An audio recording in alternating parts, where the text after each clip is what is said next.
Hello everyone, it's your Peacekeeper. Welcome back to the Gaming Lounge. It is time for World of Warships live stream number 41.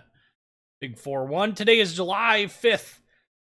It is Thursday. It is 6 p.m. Central Standard Time, and I hope everyone in the United States had a good, happy 4th of July. I hope everyone in Canada had a happy Canada Day on the 1st of July, and for the rest of the world, I hope you guys are just having a good week in general. Our next live stream is going to be the 10th of July. That's next Tuesday, and that is going to be focusing on War Thunder ground forces. So that's some tank action, and maybe if I can convince the other guys to, maybe we can get them into some naval stuff. I don't know. We'll see. But most likely going to be entirely tank battles next Tuesday, July 10th. Again, 6 p.m. Central Standard Time, and we're going to play this out this month. We'll have 2 live stream days dedicated entirely to that, while the rest will be World of Warships action. If you are looking for more World of Warships action, of course, you can check out the YouTube channel. There's obviously going to be a lot of World of Warships content there. In fact, I think the only non-World of Warships content is either ancient, like the Division stuff from eons ago, when that game first came out, or, the War Thunder livestream stuff. I don't think I really have any other content on the YouTube channel. But the next World of Warships live stream is going to be on the 14th of July. That's going to be not this coming Saturday, but the Saturday that follows that. So a week from this Saturday.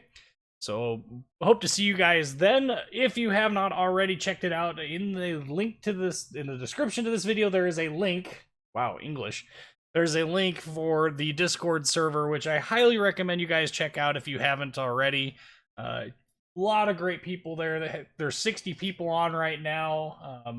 Not a whole lot of conversation going on in the Discord server, but there's enough of it going on, and I think it's I definitely think that it's a very useful tool for people who are looking for specific help, that maybe my video didn't quite cover everything, or maybe you're still struggling after, maybe you're still struggling and not able to figure something out. Lots of great people there that are willing to help you out there. Plus, there's a lot of things that go on in the Discord server. Like right now, I am doing a channel art contest for this YouTube channel, where you guys get the opportunity to throw something together in MSN Paint or Photoshop, or if you're one of those people that has access to, the Uber programs beyond Photoshop, which is, I don't know what that program would be, but if you want to put together something, it will be put, we'll put to a vote, and we'll have your guys' art on the channel for YouTube, which is fun. Also on the Discord server, but not necessarily exclusive to.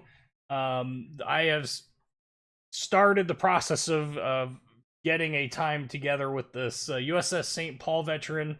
USS St. Paul is a Baltimore class heavy cruiser, served into the Vietnam era, in which this veteran, that's when he served, was in Vietnam. And I'm going to be sitting down and doing an interview with him, and I want your guys' questions. So there is a specific channel on the Discord server to ask those questions, but if you would like to drop those comments in the permanent comments after this live stream is done, feel free to do that. If you put it in the chat, there's not any guarantee that I will actually see it and remember it. I'm terrible about writing things down like that, especially since the chat goes by so quick during the live stream. It's hard for me to follow it. So if you want to ask a question, you can either ask it on the Discord server, or wait until this video gets fully uploaded to YouTube after the live stream is done and add the comment, and then I will see that, and I will get it added to the list. That way, when I go to interview him, I have your question. Also, there's a link in the description to the Streamlabs webpage, which is a place that you can go if you would like to donate with PayPal or via credit card. You can do it through there. Obviously, if you're on YouTube, there is the super chat function and the sponsor function if you would like to support this channel. Not a requirement, but I appreciate it. If you guys do that, that's awesome. Not, like I said, not a requirement. I don't do this for money. So I do this because it's fun, because I love interacting with you guys. Alright, so that's enough of the housekeeping stuff. Housekeeping? Let me flip pillow.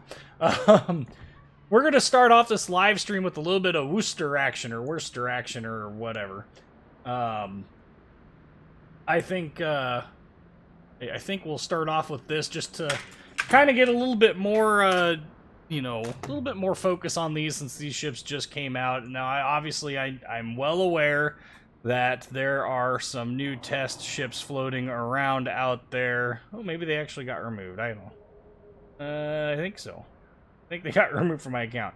There's some test ships that were floating around. I don't have them and I can't play them, so don't ask me to. But there's some new content coming, obviously, for World of Warships, but we have to wait for that line to get released before I do that. But let's go ahead and let's start off with Worcester, whatever, Worcester. Except for it wouldn't be Worcester, it'd be Worcester or Worcester, and I think those are all wrong. I think it's Worcester, is my understanding, or Worcester, somewhere in that range. Of course, vaguely English language, so we know that the English don't know how to pronounce their own words. Just kidding. Not just kidding. Kind of just kidding. Kind of not. So how is everybody? I see a lot of people checking in. I think it's Worcestershire sauce. Blech. A hard word to say. What do I think about CVs being able to use secondaries? Ooh. You mean like manually target them? I don't have any problem with that. Most CVs have pretty bad secondaries anyway. It's just there's a couple of exceptions that have really good ones. I personally don't think it'd be an issue. Can you imagine being Bogue? I mean, Bogue has a single 5-inch... It's not even... I don't even think it's a 5-inch 38. I think it's a 5-inch 25 sitting on the back. Gotta love escort carriers. Langley. I don't even think Langley has secondaries. If it does, I'd be legitimately surprised. The way the ship's pronounced makes it sound like Elmer Fudd speaking. I missed again. 151 over on Twitch says, "Hey, peace, can't wait to see you, potato." The goal is not to potato. It really isn't. 40 idiot ships may rank in the queue, and they gave stupid stupid map, stupid art, whatever. I love it when people just randomly complain about things that really don't belong being complained about. This really isn't that bad of matchmaking. In fact, I think we actually stand a pretty good chance of winning this. The only question mark is they have one extra Montana, but they traded an Azuma for a Musashi and a Roma for an Amagi. I think we'll be alright.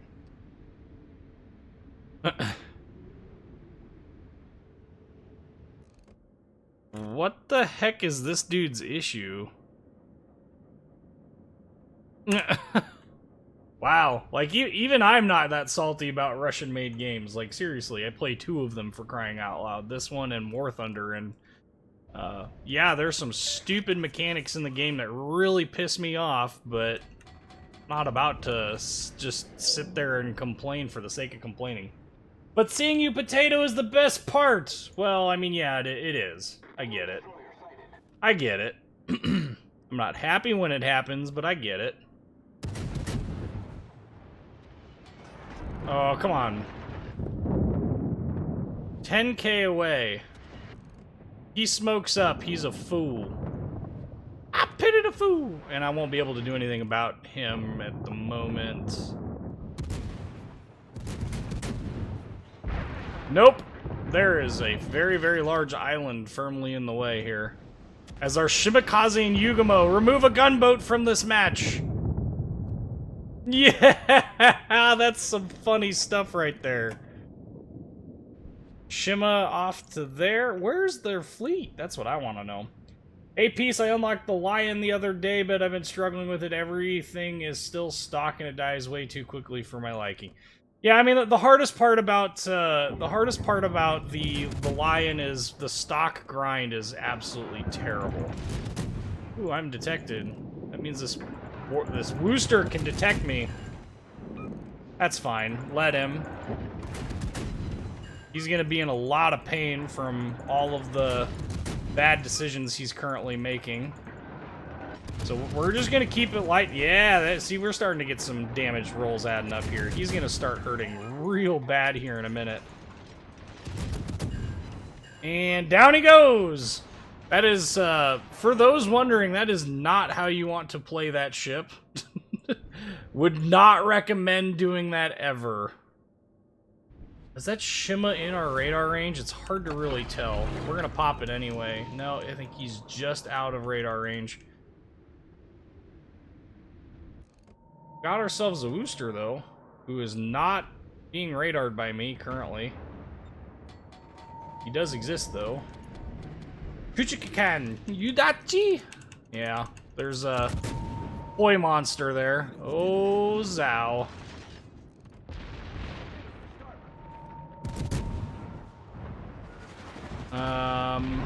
I think we're gonna be okay. Oh, he just shot. Yeah, let's take advantage of this. When enemy battleships shoot like that, man, you've got no choice but to really hammer the point home, because they're giving you free damage like that, and he shot at that Zao, which was just like, oh, thank heavens. Anyway, yeah, stock grind on Lion can be kind of rough. In terms of things that you can do to kind of mitigate it, there really isn't much. It's just kind of a crappy situation, if you will. So, just stick with it. You'll be all right. Come on. Give me the kill. Give me the kill. Give me the kill. Yes! Okay, so they're... Excuse me. So we're gonna push A. We need to push over towards the B cap, though, because of all of the stuff that is currently going on there. So that war chest Worcester is coming out this side. We got quite a healthy amount of shelf light travel time, so that's something to be cognizant of. His guns are facing the other way. That's cute. Mistakes were made on his part. We need to watch out what's coming in from in front of us. And down goes yet another of their Worcesters. That means, well, their team is melting. That's what, I mean, melting, not quite melting like that, but melting enough anyway. We're gonna pop our Hydro. Hydro doesn't give us the Shima, but it does definitely give us, give our team some warning over here, running a bit of a Hydro picket screen, if you will. That Shimakaze is going to be within radar range by the time we get around to the other side of this mountain. We should be good to kind of play around with that. Ooh, our Conqueror went down. Not good. Des Moines.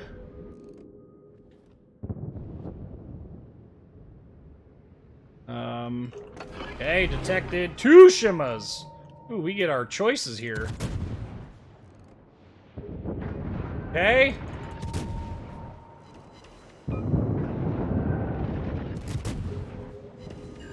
So that Hydro is coming up. I mean, look at what it's doing for me here. Doing a lot of really good work. The radar is doing work. We are just, in general, enjoying life right now.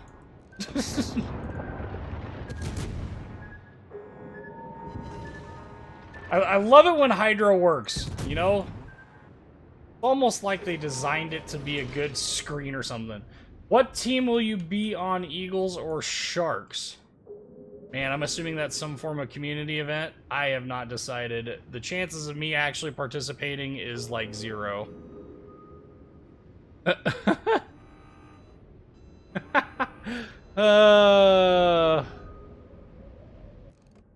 Wait, they still have... Yeah, I was gonna say, that Shimakaze just... Shimakaze right there is salty right now. Blames everyone else for his own, but it's nice to see Unicum, the streamer potato. It makes the rest of us feel better. I don't blame other people for all of my mistakes. I blame them for most of my mistakes. There's a difference. I'd like to think that there's a massive difference, but there really isn't. Oh, hey. What I want to know is... Oh! Yeah. That'd be bad news. Let's not make let's not make that mistake. You notice that he popped up. He's not gonna be able to shoot back at me. Oh, and I'm not even detected at this point. Wah, wah, wah. I was gonna say, man, let's not make that mistake if we can. It says that I am beached.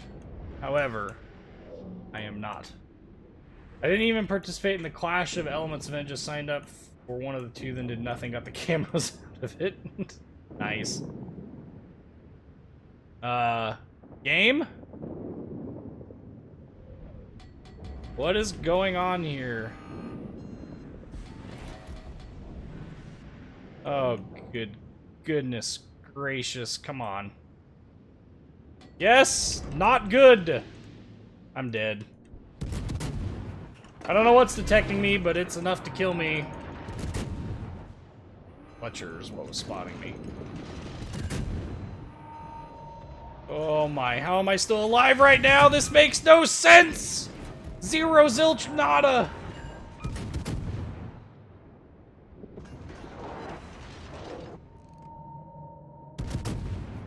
Alright, we're moving! And we're moving! And we're moving!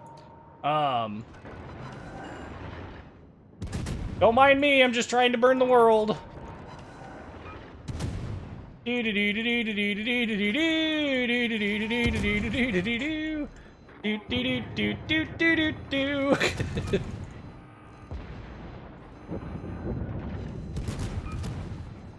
No! Bad Worcester!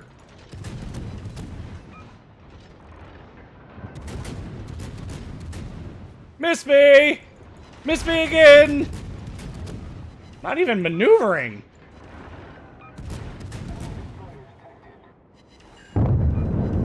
Hey there, buddy! This thing is actually pretty ruthless when it comes to taking care of enemy cruisers. Oh, geez. So, really it's all about focusing on the, Nice. Nice. Really, this is all about focusing on, you know, ships that are presenting themselves in a manner which is actually favorable to you while managing your line of sight issues. You notice that I'm really working the line of sight on this Montana, and well, their team as a whole. Okay, so we're detected again. We'll just keep hammering this area, but we're gonna eventually have to do double back here. That's the last salvo on that Roma with all the guns to bear. Let's keep maneuvering. We don't want to be exposed for too long if we can avoid it. Ooh, ouch. That looked like it hurt. Oh. Well, might be a bit premature on the whole our team is melting, or their team is melting thing. Our Musashi is playing passive and kind of playing stupid at this point. He's broadside to the enemy, not doing a dang thing. So we'll keep burning. Need to refocus the Roma. We're gonna keep working these angles. This is U.S. light cruisers to a T. You gotta work angles on enemy ships with line of sight being the primary concern. You notice here I'm trying to keep islands between myself and them. You know, island cover. I don't know how I didn't die with that Montana there that was shooting at the rest of my team. Oh, Shima, that's cute. Nice seeing you over there, Shimakaze. All right, we're gonna move now. Watch as this guy freaking team kills me or something. This Musashi should really be able to. Yeah, I was gonna say, dude, if you're not shooting at this Montana today, Junior, you're crazy. Back to engaging. Montana is a particularly effective cruiser killer, so anything we can do to minimize his chance of actually killing us, the better. However, we also do need to do damage. Okay, he just burned his damage control party. So we'll continue focusing on him. If we take a little bit of damage, it's alright. I'm just really worried about his just outright deletion. Oh, he's not even going to focus on me. That's cute. So we're up to 100k. Well.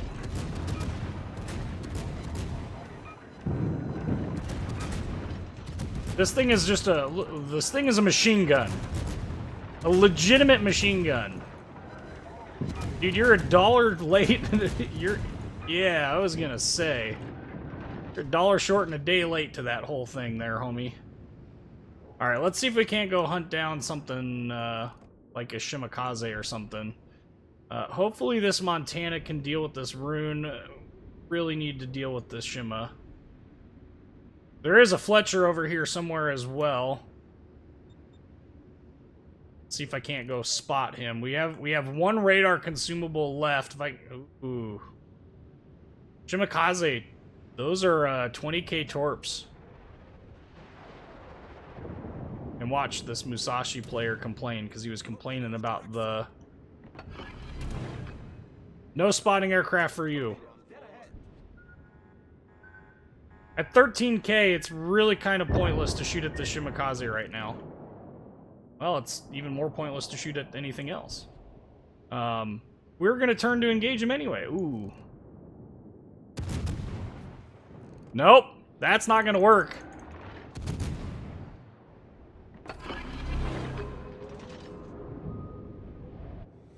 And we lost anyway. Boo!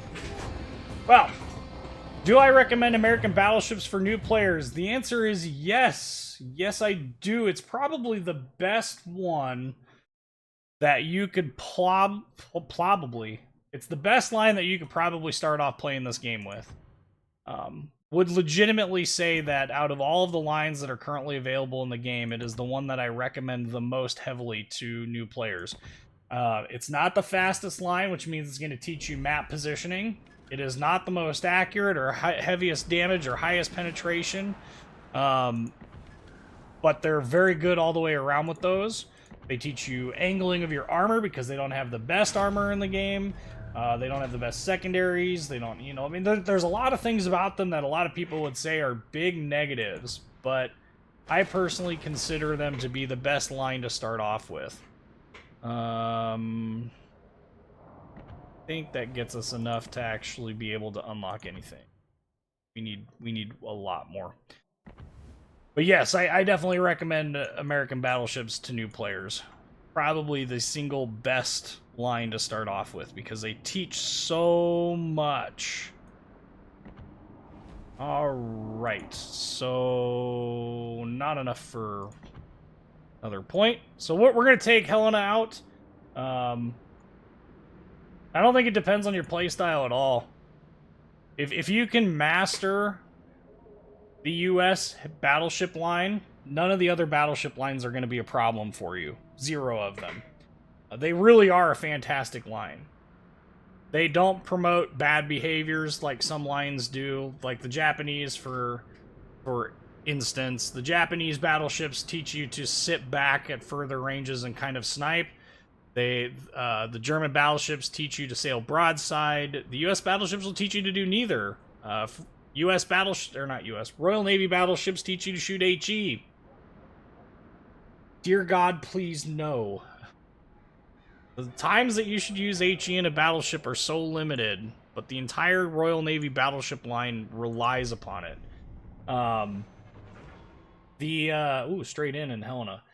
The French battleship line is pretty good. It's a good mix all the way around, but it does kind of teach you to rely upon area saturation with regards to the amount of shells that go in the air. I mean, that said, the French line's pretty good too, overall. So, I mean, it's not bad.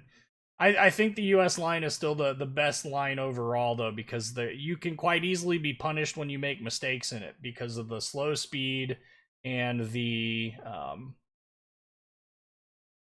good map for this ship. Slow speed and because of the good, but only when done properly, armor. So, how is my Mustang make any new mods to it lately? I'm assuming you're talking about the Fox body I'm building and not the 2015, because the AC is still out on the 2015 Mustang, which is aggravating. But the Fox body that I'm building is actually going well. I got the new engine cross member for it today, which means I can actually start on working on putting the engine in the engine bay. So, any chances of exercising the Alsace? Yeah, we can.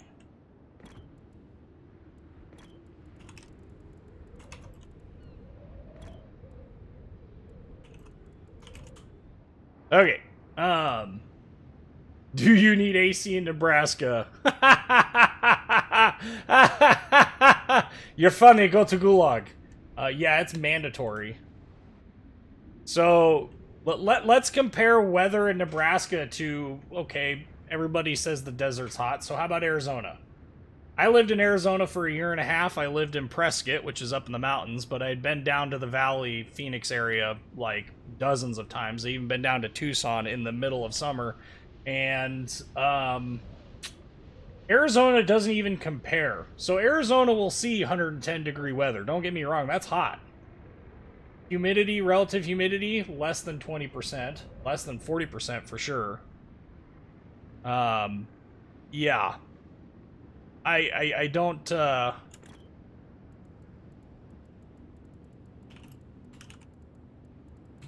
Anyway, it's a dry heat. Like, if you've lived in Houston, Texas in the summertime, that's probably pretty comparable. In Nebraska, oh, I'm going the wrong way. In Nebraska, it's not uncommon for us to see 96 degrees with humidities in the 60 to 80% range.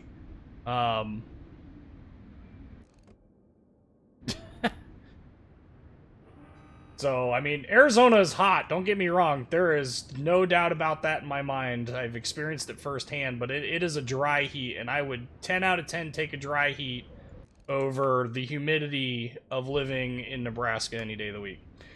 So here's a question for ships with 5-inch guns that are supposed to be dual purpose. Do they actually shoot at aircraft? Because it never seems like you can see if they are.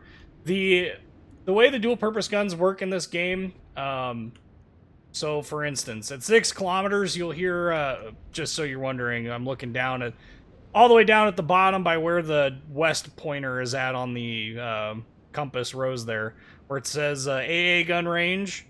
2.4K is the 20 millimeters, 4.2K is the 40 millimeters, and 6K is the 5-inch 38 dual purpose guns on this ship.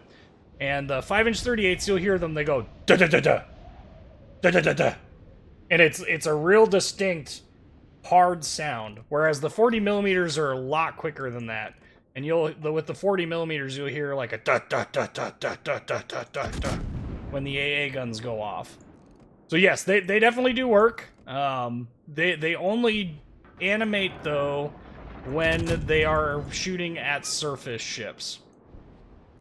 So that's the only time you'll actually see any of the AA guns do anything aside from, or you see any of the guns do anything aside from, woo, duck and weave, miss me. That's Kirov, not Molotov. I don't know why I almost said Molotov. So, what's the Helena? Helena is a St. Louis class light cruiser in the U.S. Navy. It is basically a Brooklyn. The Brooklyns were the first first modern U.S. light cruiser built for the U.S. Navy. Very, very, very, very important class to U.S. naval design. And for those wondering what I mean by that, maybe we'll get close enough to these aircraft you guys can hear the dual-purpose guns go off. What I mean by that is, when it comes down to hull design, you'll notice the ship looks very familiar. That's because every light cruiser and heavy cruiser that came after this, all the way up until probably the, oh, you hear it? Ba-boom! Listen. Hear them? That's the dual purpose 5-inch 38s doing their work. Anywho, we're gonna turn around and we're gonna start shooting some of these aircraft down. Got to get into Beaufort's range though. still, we're doing some good work to his aircraft. Oh, we're beaching. Yes, come closer! Well, they're gonna get away. Anyway, that sound you're hearing is the 5-inch 38 dual-purpose gun mounts. Da-doom, da-doom, da-doom, da-doom. So, okay. Their team is all fainting to the west, so we're gonna keep going. So anyway, Helena is the second ship of the St. Louis subclass of Brooklyns. The difference, the Brooklyns had 5-inch 25. So the AA guns, the large caliber AA guns, the 5-inch AA guns, on board the Brooklyns were 4 single 5-inch 25 gun mounts. On board the St. Louis, the Helena, and there was one other one, I don't remember what it is, off the top of my head. They switched out the 5-inch 25s for 5-inch 38 dual-purpose gun mounts, like you would see. Well, these are a little bit different turrets, but same basic design principle as the ones that are on board U.S. battleships and late-tier cruisers.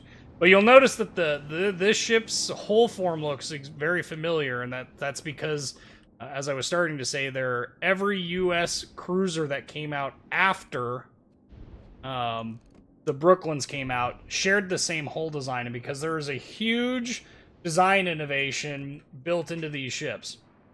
The U.S. cruisers up until the Brooklyns used a traditional method of constructing their bulkheads, the internal subdivisions inside the ship. They would lay them the width of the ship.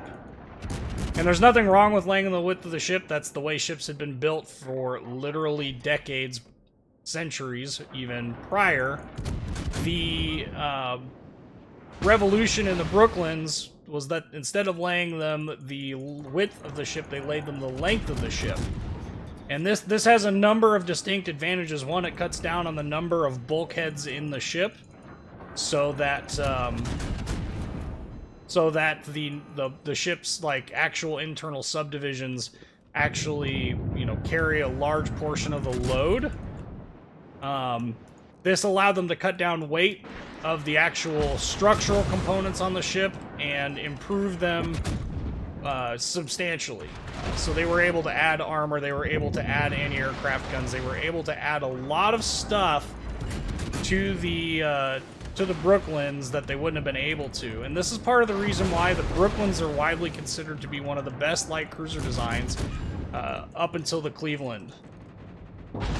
The Clevelands were also a very, very, very, very, very good, very, very, very, very good class of ships. Very, very good. Goodbye. Okay. That was a pretty successful engagement. We're gonna go ahead and we're gonna get a little creative here because we're getting shot at by other things. But anyway, very important design to the U.S. Navy. Very important design to U.S. cruiser design. Very, very important ships. And I'm really disappointed that the Brooklyn isn't going to be in the game in any form aside from the Boise, which is the Nueva. I don't even know what the heck how to say that, so I won't even attempt to butcher it. But we will not have the Brooklyns in any form in this game until Wargaming decides to add them. And I don't know when they're going to do that, but it would be important for them to do it soon because, like I said, the Brooklyns are a very important, very, very important class of ships for the U.S. Navy. Very, very important.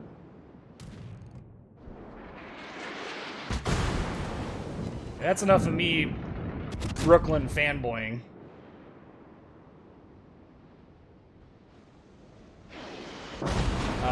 Little disappointed at how much damage this ship takes, even while angled. Look at that. That is insane. I was angled. I definitely don't think that that's going to be accurate at all. That seems, given the armor values, that seems a bit intense. We're going to end up beaching, but we kind of don't have much of a choice. Oh, we're dead.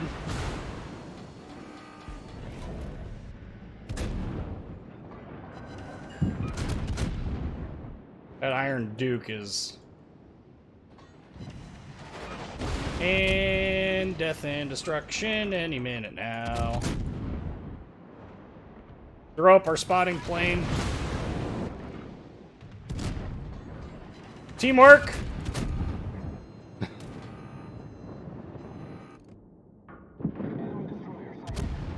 Ah! Well, we gave it our all. Really not all that, So this is, like, I think the third game I've played in Helena. Ship has a lot of really good potential. Really confused at how well... Really confused as to how the ship takes so much damage. Because the ship is lined with very, very good armor plating overall. I mean, it can resist up to 8-inch shells. I think it can even no. I did the math on it the last live stream. Love the look of the Baltimore new camo, do I think. I haven't even really looked at the Baltimore's camo. Bonk. So I honestly don't know. This match... I don't know... This match has been kind of interesting from the standpoint of we had some ships that went to the east, and normally that's not a good plan. They didn't manage to draw any of their ships out very well, and the Fuso, Cesare, and New York didn't push their side either. Kind of leaves you in a real awkward place because had they, might have actually been able to push when I did. And Budioni is dead. Bonk. We're gonna go and we're gonna exit out of this one, and we're gonna keep going.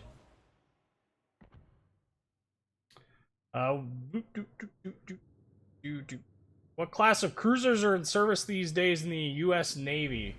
The only U.S. cruisers that I know that are in existence right now are the Ticonderogas.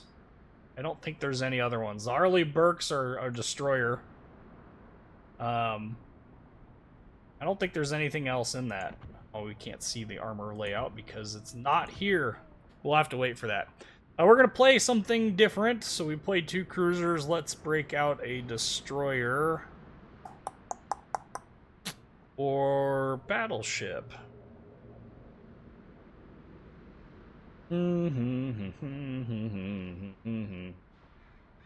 Insert card. Okay, let's... It's been a while since we played any French... Oh, we had a request for Alsace. Well, that answers that question. Alright, let's go. What is wrong with the U.S. Tier 10 heavy cruiser Des Moines? Nothing is really wrong with Des Moines. It has a lot of really good damage potential. It has a lot of really good capabilities of... a lot of real good utility with its AA, with its rate of fire and 8-inch guns and AP, etc. Problem... The Des Moines Citadel is massive, and it can't stop 16-inch shells. So at Tier 10, the only ships that it's going to see with any regularity that can't penetrate its bow are going to be the Bismarck Tirpitz, Alsace Richelieu,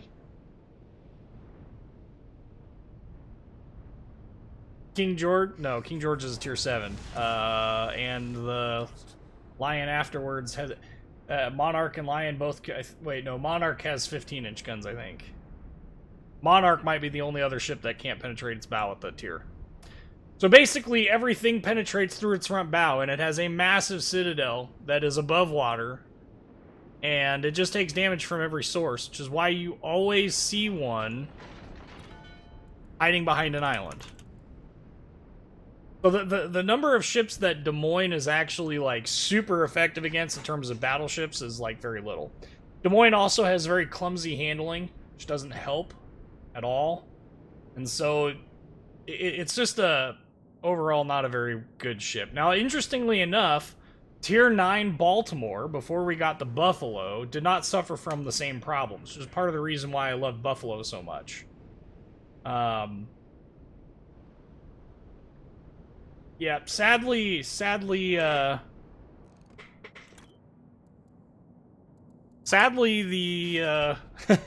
Buffalo has the same problem, but the Baltimore did not. And so the Buffalo is... We added an extra turret, lengthened the reload, and didn't really accomplish much of anything else. Got some extra AA, but anyway, I could go on a whole rant about the Buffalo and the reasons why that ship would never exist, but... well, it does in-game, so no use complaining about it now. Des Moines can kill every battleship if it can use island armor, and battleships are unfortunate to be close. Yeah, I mean, if you catch a battleship that has no idea what he's doing, it's very, very easy to kill one in a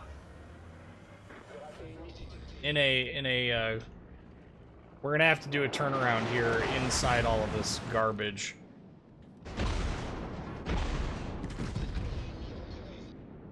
Unfortunately, our gearing is off in La La Land. Meanwhile, our main battery is off. Apparently, our guys are drunk. Good, good.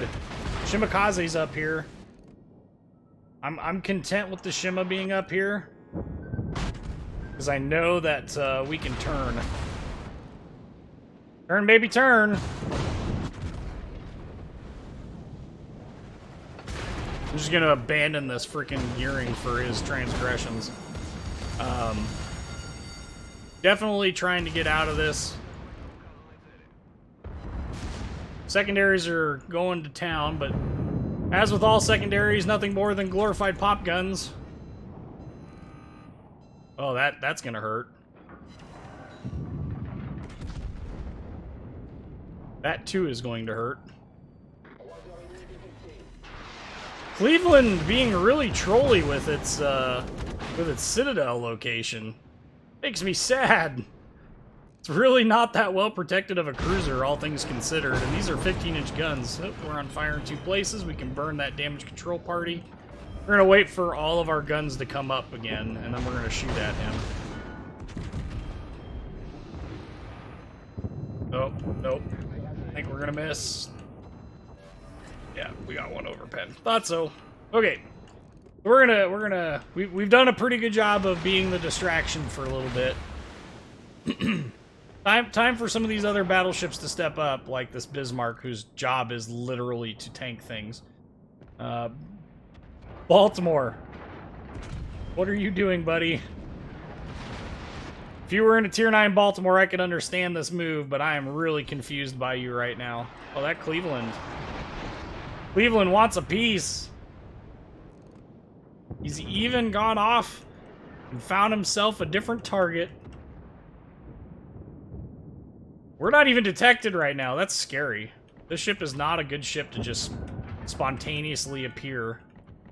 Come on, front guns.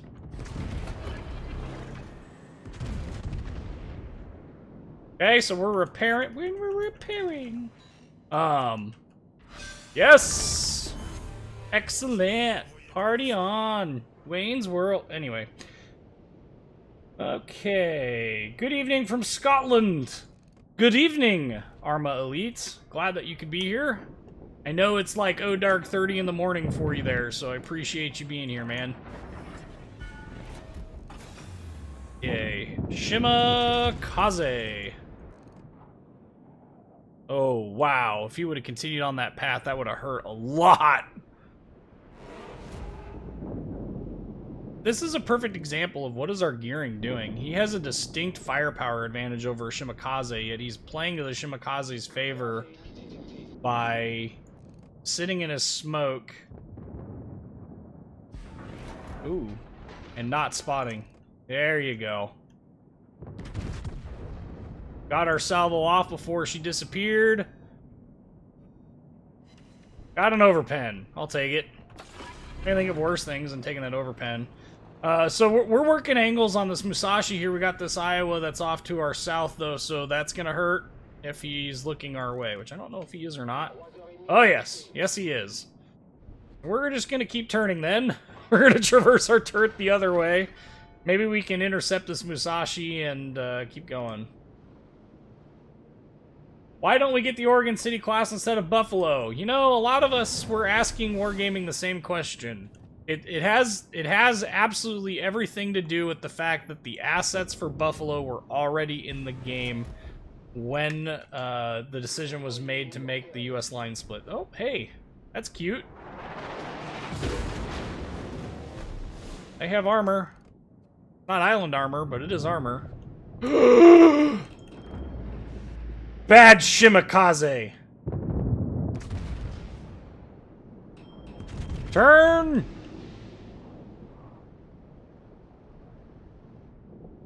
Oh, hey. Well,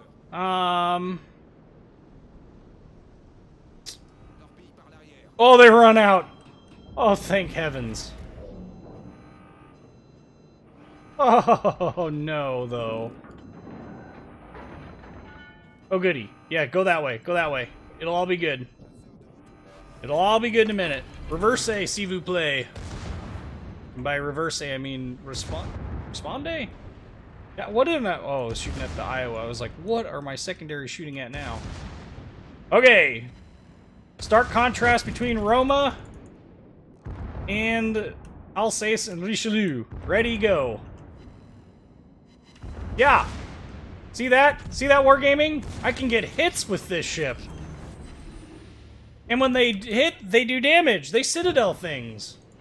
What is that madness all about? Oh god. We're gonna lose a rear turret. No! No! No!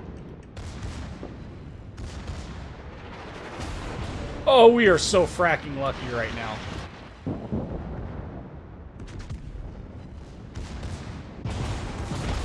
Except for now we're stuck between a rock and a hard place. Who do we shoot at? We're gonna lose a front turret if we're not careful. Ow! Well, screw you.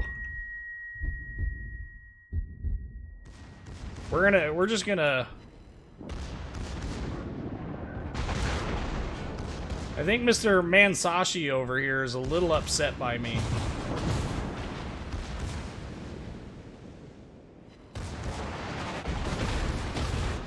Yeah, we are so toast, it's not even funny right now. The only hope I have of winning this engagement is if that freaking Iowa bites it and this Musashi does something stupid. Need a little bit more angle here. Turn. Whew. Yeah, we got hosed. Bismarck died. Come on, guns. Get up. And we're dead. That was our last salvo. So distraction. Yeah. So Musashi got a really good good hit there. That really kind of hurt. So how thick is Iowa's armor belt? Depends on what source you consider. Depends on whether or not you consider the backing plate or not. The answer to that is pretty universally considered to be about 12.1 inches. It is sloped at 19 degrees, and it is hidden behind 1.5 inches of special treatment steel, and it sits on about 0.8 of an inch of STS backing plate.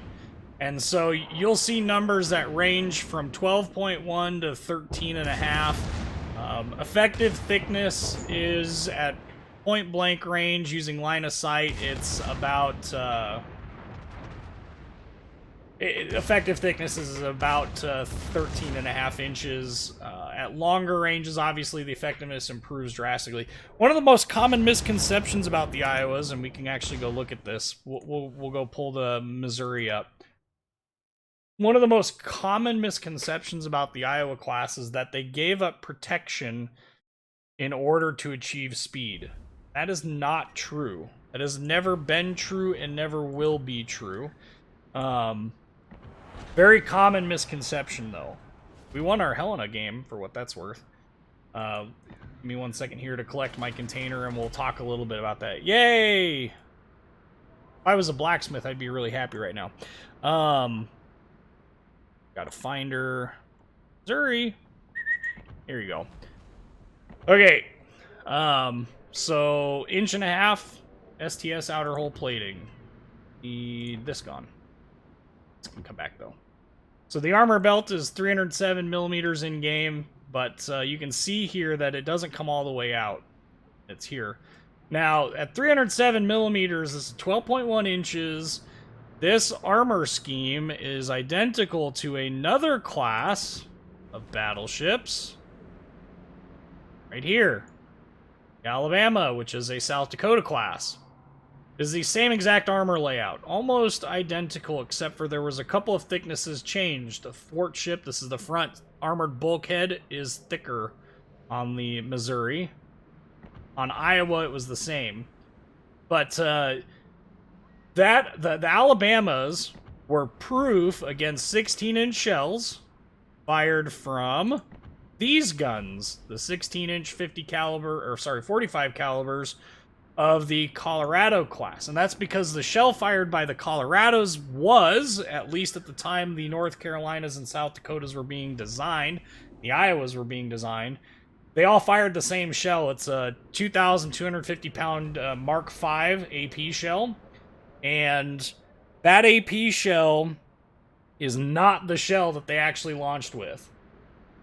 And it's the Alabama, the South Dakota class, their zone of immunity to the lighter 2,250 pound AP shell was from 16,000 yards until 30,000 yards. That is a massive immunity zone against a 16-inch shell. That same shell, and we'll have to go to Mutsu because I don't have Nagato Mutsu. Interestingly enough, if you go and you search for 410mm APC Type 88, what you will find is that 16-inch shell also weighs about 2,250 pounds. We come all the way over here to Lord Nelson. If you go and you look up the AP Mark 1B, you will find out that that AP shell weighs about 2,300 pounds. So, the 16-inch guns of most nations' battleships could not make it through the armor profile of a South Dakota or Iowa class battleship from 16,000 yards until 30,000 yards, give or take a couple thousand yards. If it was the UK shooting at us, even with the heavier projectile, they had way, way, way worse shell construction. Their AP shells were absolute garbage, especially on the 16-inch guns. They have some of the worst penetration of 16-inch guns in the world, which is part of the reason why the UK stopped development of 16-inch guns. Anyway, what made the Iowa class, the South Dakota class, and the North Carolina class so inferior armor-wise, and this is where the myth actually comes from, is that the U.S. actually didn't use the Mark V AP shells on board any of these ships for any length of time. The North Carolinas went to sail, actually went on to sea trials with the Mark Vs on board. They were pulled out, the turrets were redone, and they were upgraded to fire the heavier Mark 8 shell, which is 2,700 pounds, and those Mark 8 shells have these 95% of the same penetration values as the 18.1-inch shells on board the Yamato class, except for at long range where it actually surpassed them. So that's the reason why when you hear the Iowa class is not a very well protected class, they're actually quite wrong. The Iowa class was extremely well protected against 16-inch shells. It would have just been a bit of a rough go against some of the 15-inch gun battleships at close ranges. And that's because the 15-inch guns of most nations, again, with the exception of the Royal Navy, who still struggled until basically the end of the war to develop any real shell that would hold together well enough to actually penetrate armor. Outside of the Royal Navy, though, the 15-inch guns on the battleship, and especially the ones on Roma, would have gone clean through that belt at pretty much every range possible. So, we're going to play Yamato, and then we're going to go find some destroyer gameplay. But, anyway, I hope that's a good insight into the history of the whole myth between the Iowa-class was not a very well-protected ship. It's true that it wasn't a balanced design. The U.S. Navy considered a balanced design a ship that had a significant immunity zone against its own guns. That's the reason why the Montana-class was designed and kind of rushed. But it never actually went. So...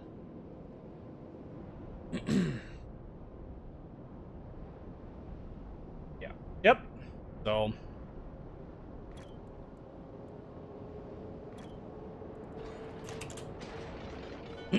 so we're gonna the last time we played this map and this ship, it was the best game I've ever had in this game in 4 years plus. And my best game in Yamato by like a factor of 2. So no love for the Sims. Yeah, the Sims, the Monaghan. Not that I hate them. I want to play the Monaghan a little bit more because it was given to me as a gift, so I need that. But I would really like to actually play it more. But Sims is okay. My issue with the Sims is those torpedoes are just awful, and it only has 4 guns, so.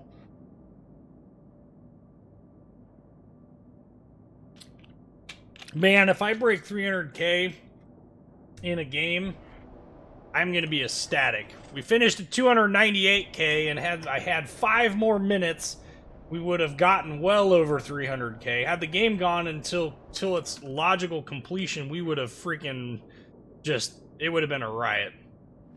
8 hours after he's detected, the Bismarck finally renders. Ah.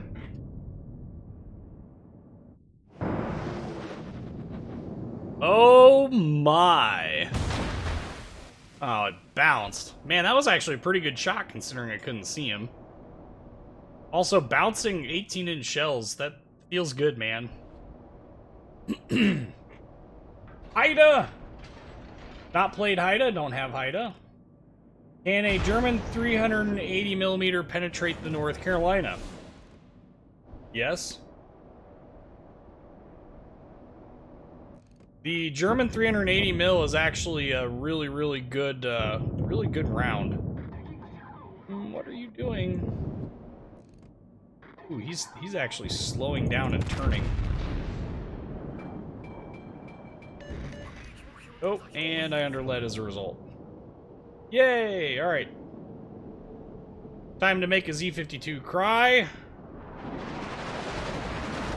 Apparently it's time to make everybody cry.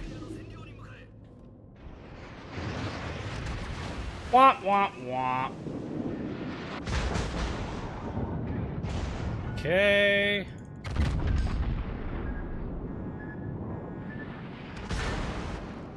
Hey, buddy. Over pens for days.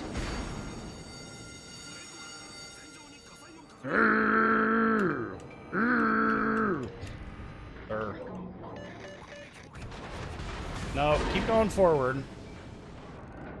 We're gonna sit here and we're gonna hug this island like it's our waifu here. Mostly because that ship that we just lost was a pretty significant part of our defensive posture here. This sucks. Worcester, what are you doing? Why are you... Oh my goodness. And detected by a ship I can't see.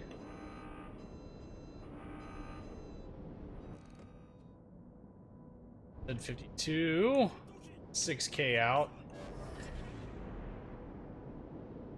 Well, that sucks. Really? Shoot! That's that Des Moines. That's gonna start hurting real bad. I can guarantee you the Shimakaze has torps coming towards us. I think I'm just gonna sit here, honestly, because if he doesn't, and know for a fact that the one of the other ships definitely does. Wow. Maybe he doesn't. I don't know. We're gonna have to take a risk. There's torpedoes there. Shima just died. In fact, our whole team is dying. I remember this happening on the last live stream too.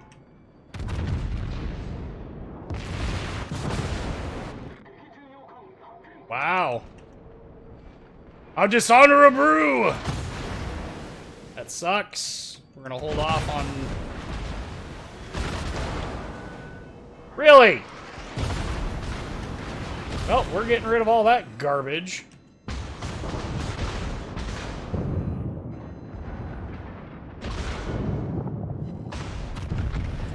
Unlikely to kill him. Yeah. And we're on fire again. Yeah, we're dead. About the best hope I have of surviving this encounter is if I can duck behind this island before I die, which seems so unlikely right now.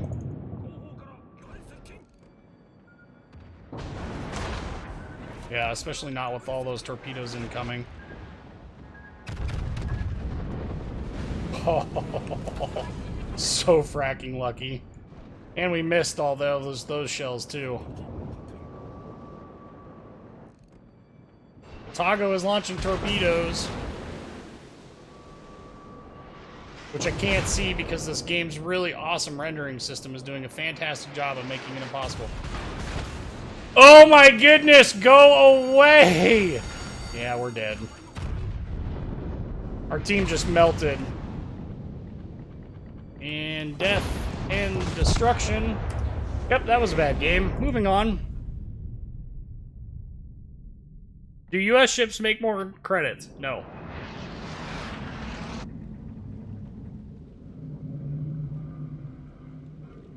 Yami is a shell magnet. I'm extremely dissatisfied. I'm extremely dissatisfied with my team, mostly. Alright, I really don't think that this is a good upgrade for this ship, but we might as well, for God's sakes, just mount it then. We'll give this a shot. I don't think this is really all that wise. You literally gain nothing by getting rid of 2 of your gun turrets, except for a pair of 40mm Bofors and 9.2K torps that are sea mines.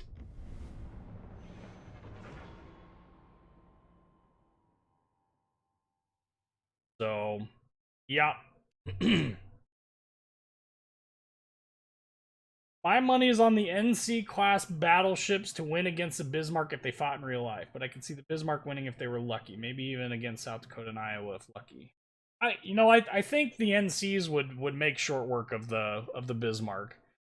Both ships actually employed very good fire control radar. However, the US was far more automated, and I've discussed this a little bit with regards to fire control systems and how they operate. I had a whole video on that, and I think it's a fantastic video. Didn't get a whole lot of views, but that's all right. The US fire control is all pretty much automated. There was very little manual input put into US fire control computers. A lot of it was automatic, from rangefinders to wind speed to ship's pitch and roll in the ocean. Bismarck was still a little bit manual. that regard, much in the same way that the Japanese ships were pretty much all manual in that regard. So it's definitely an interesting thing to consider because of the way that the fire control stuff would have worked out. But I think the U.S. fire control radar was way more accurate, certainly more reliable. What ship is he in? Talk 29 is in a Colorado. Oh.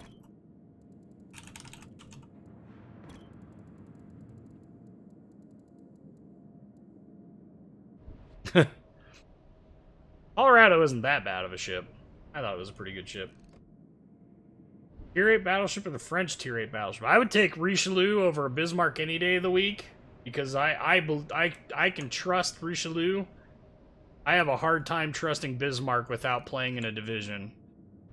Yeah, the secondaries on the Bismarck are significantly better, even though Richelieu's reach out as far, but the thing is the secondaries are very unreliable. It's hard to put that ship up against and compare in any sensible way to other ships. It's because of it just the secondary thing it just doesn't play out. It really doesn't. It's really actually quite annoying. Oh no, not radar. Whatever will I do? Turn away, WASD. Oh, you missed! Did I just make you waste all that radar? Oh no, you did 1,000 damage. Womp womp womp. Ooh, actually that hurt.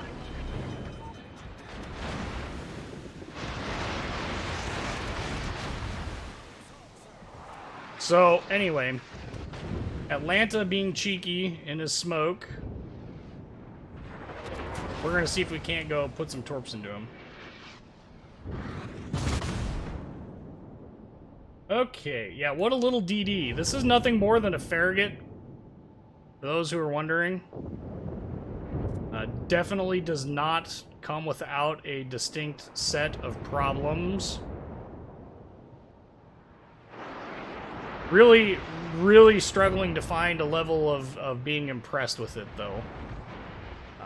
This ship seems really ineffective for what it is.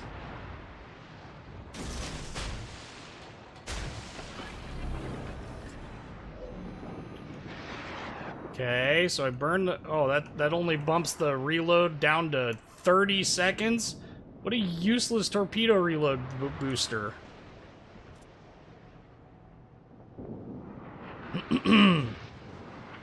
And I do legitimately mean useless.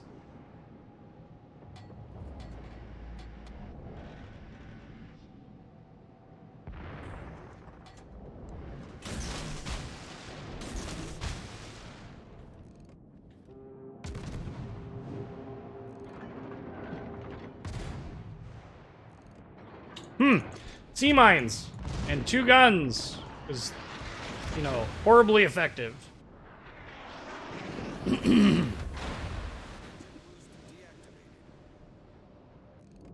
Wargaming, where is the Takao class? Well, Takao is in the game. Tago. So, I mean, she's here. She was also given away as a fracking, really. She was also given away as a freebie premium a long time ago to people who played through the ARP stuff.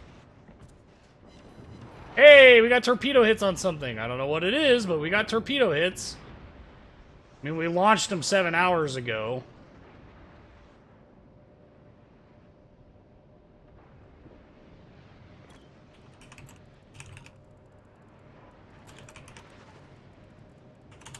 And there's a Sims up here, which we're guaranteed to lose a fight with.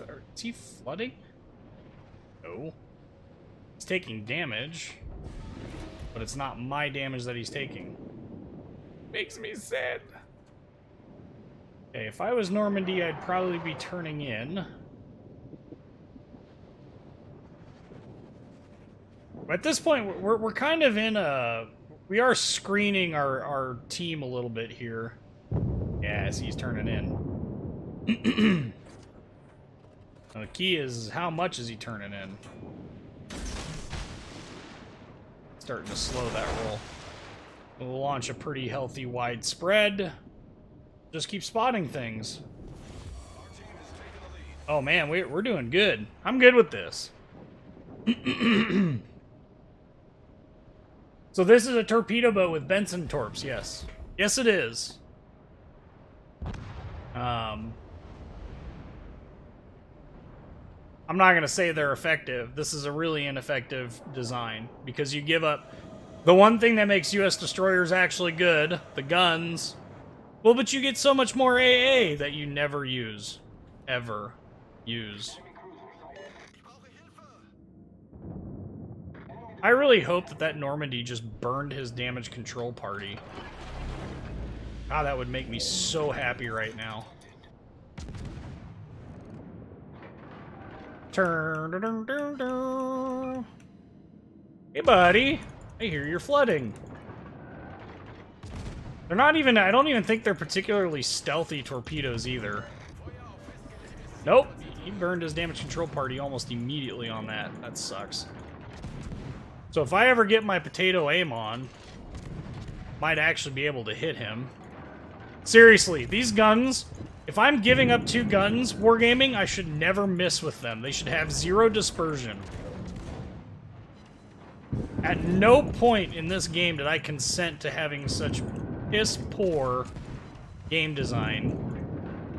Look at this. I have been firing forever. 0 penetrations at all. Not one. We scared off that Gneisenau. That's pretty funny, though.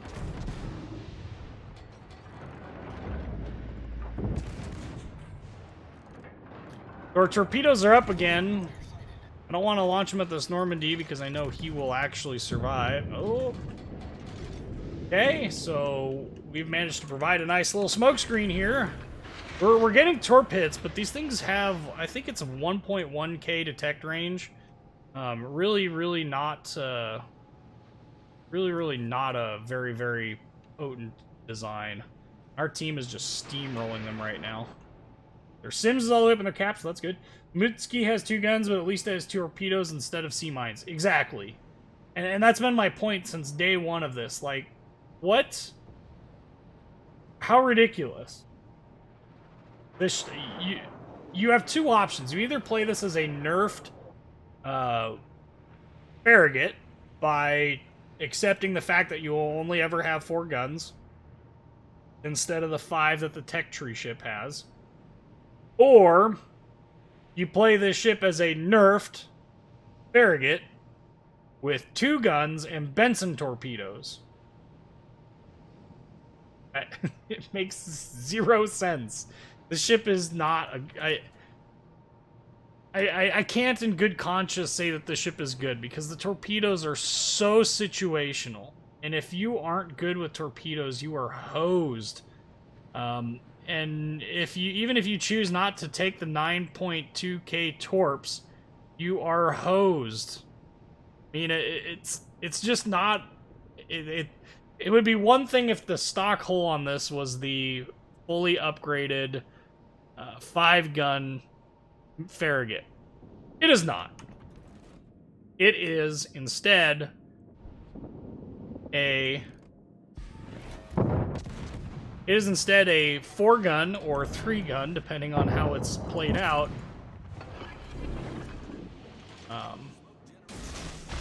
No.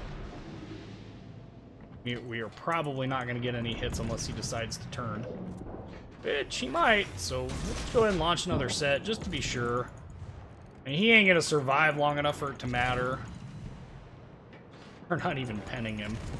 Oh, he's turning. Goody. We're going to switch to AP for like 10 seconds. Oh, nope, he'll be dead by the time the torpedoes get there. Sea mines. absolute sea lions. Yeah, I can go out. I can go over modules and stuff after this is over. I mean, I don't recommend this ship at all. We're gonna pop our torpedo reload booster because we got nothing else to do but pop it. Mutsu is most assuredly going to win this. And by win this, I mean, you know, turn in and get killed by our whole team that's up here. Maybe not.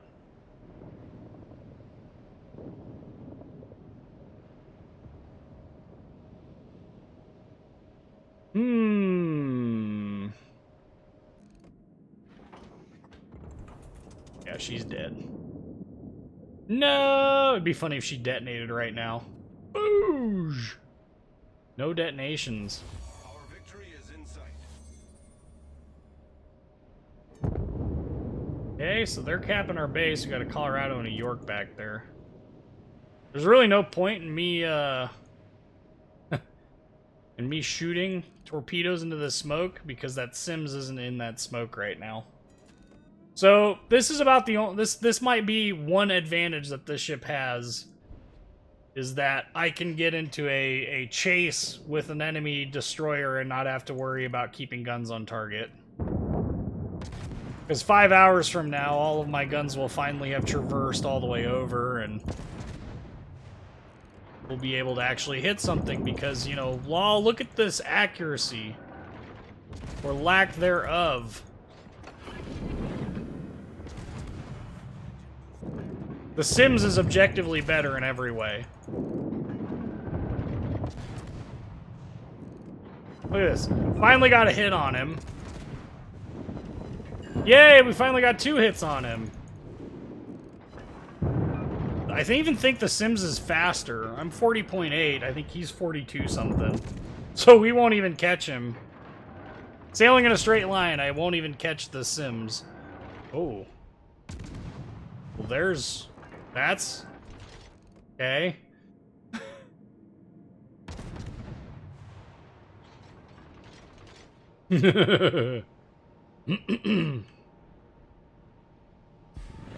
Alright, homie. I got no problem.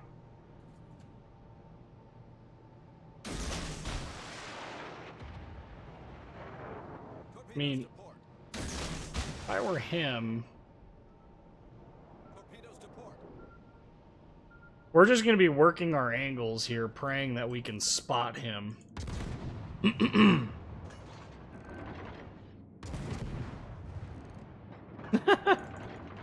He's kind of worked himself into a corner.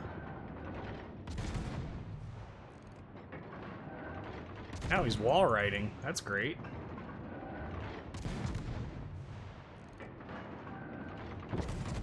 Well, these guns are going to get more and more effective the more and more he just sits on that wall, so... Maybe we'll actually get a kill. I'm guessing probably not. Nope. Not even a kill. Yep, I'm going to go back to saying that I'm really not going to recommend this ship, ever. Not, especially not in this... in the way it's currently laid out. There's no reason that this ship could not have been a traditional second hull Farragut with 5 guns in its stock form and a 4-gun variant that you can call it this. I don't even think this is historical. Does anyone know if this is actually a historical loadout? 2 5-inch 38 guns on a Farragut class? I don't think so. How easy is it to destroy a Fubuki? I got a problem trying to destroy it. They're really not that hard to destroy. I mean, wasn't here for your speech, but what ship is this?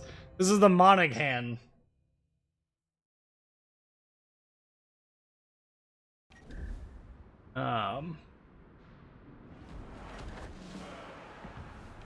So here's the upgrades that I'm currently running. Main armaments mod 1, propulsion mod 1, aiming systems mod 1, propulsion mod 2. I'm using my Farragut Captain, which is a fairly standard US Captain build for destroyers. Preventative maintenance, last stand, basic firing training or survivability expert, concealment expert, superintendent, adrenaline rush, and priority target as a kind of a throwaway 1-pointer. Four-gun configuration is the same as every other US four-gun. God dang it. Really hate the UI right now.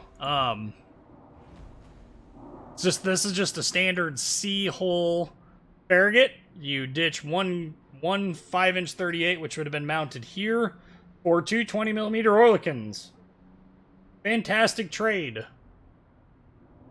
Torpedoes are the standard 6.4K torps. Of course, your concealment in a full stealth build is 6.3. You do have access to the torpedo reload booster on the stock one. You also have defensive fire. I don't know that it's really going to matter much. So there's 80 DPS, there's 32 DPS, and there's 120.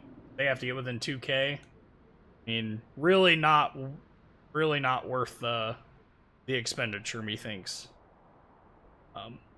I thank Moon Puma for giving it to me as a gift, but I don't think I would have ever spent my money on this in real life. I just don't think it's really worth that. Interestingly enough, looks like what is that? Almost looks like the 5-inch 38, like a cleaning one. Huh. Well, that's neat. Anywho, somehow I can't destroy a Fubuki. I'm starting to believe it has an immunity against you. What ship are you in? I mean, it's really not that. I mean, it's a Fubuki. It's not exactly the world's stealthiest or fastest destroyer. As far as battleships go, Devin, yes, the Bismarck was the last of the historical German battleships. You could make a case that the Z-46, as far as their tech trees go, was the last actual historical ship. And the reason why I say that is because the Z-46, I think one of them was laid down, never completed. But all of these ships are actually historical in design, which is nice for once. But Friedrich der Grosse, Kurfürst never laid down, as they are in game. Ron, not a real ship. Hindenburg, not a real ship. No, I think it's actually destroyer time. Another destroyer time. No. No. Nope, nope, nope, nope, nope, nope, nope, nope, nope. Where is... Ye ol' reliable. UA Young. Let's go. Friedrich der Grosse, though, is an H-39. That's just it. It's an amalgamation of a lot of the H-series boats. I don't think you can even say it's an H-39 with a straight face. It just doesn't... To me, it doesn't make any sense.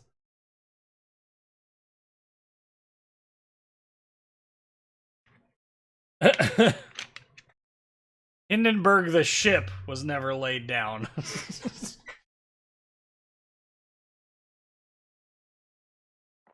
Well, it wasn't just ships that were laid that had a whole bunch of concepts. They had a lot of concept tanks, a lot of concept aircraft, a lot of concept guns. I don't know. Why do I like this ship so much? Well, let's look at that for a minute.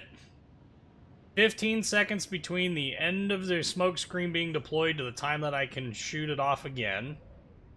5 charges of it. Deep water torpedoes that go 13.5K, have 17,900 damage, go 68 knots, and 0.8 detection, or 0.6, whatever the detection is. Less than 1 kilometer of detection. I think it's 0.8. Very good guns, very low profile, very agile. Way better than a Gearing would ever be. Oh, Tirpitz got out of port. Tirpitz got out of port a couple of times. See my review on the USS Tirpitz. Tirpitz got out of port at long enough to get stuck in a fjord. And by stuck, I mean stationed in a fjord. And then promptly bombed to death. That was rude.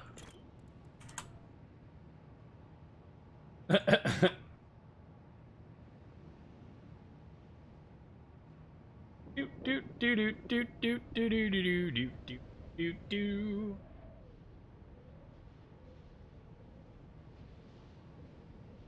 Okay, just checked on the Monaghan and it had 5-inch guns and 8 torps. Okay. Somebody, I don't know, our Road Warrior 1, are you on the NavSource webpage? If you can go to NavSource and look up the Monaghan, I think, was it 358 is its whole number, I think.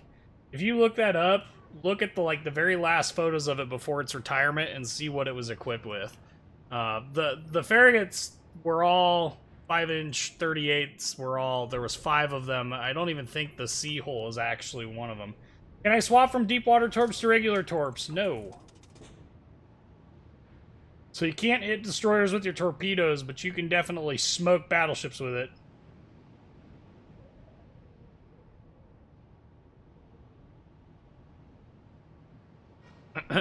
Ooh, we spotted Khabarovsk. Speaking of paper ships that wouldn't exist in their form, I'm just gonna keep him spotted. Don't know why our cruisers have not opened up on him yet, but if it wasn't for the fact that I was the one spotting him. Oh, he's even laying smoke. That's cute. Okay. He is sailing out and away. Oh no. We're gonna launch him ahead. I've got a hunch that he's gonna end up actually... Yeah, see, he's turning. The key is turning. Was. Don't turn that way. Oh, for God's sakes.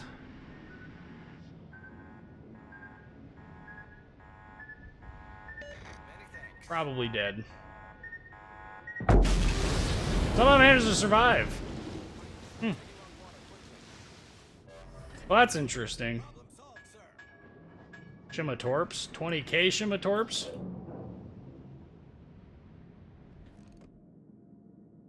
We're gonna find us a Conqueror. Torpedoes that weren't even launched for him.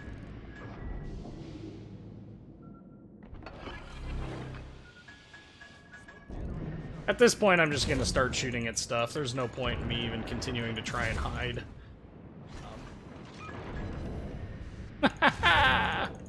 Eating those deep water torps, I see. Yes.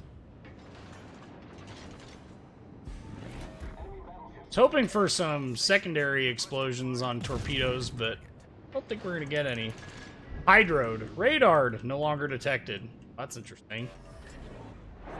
Oh, Des Moines behind. That's what. Well, we're out. We are in full torpedo boat mode. Even though this Des Moines is blowing her load. Ah! Boop.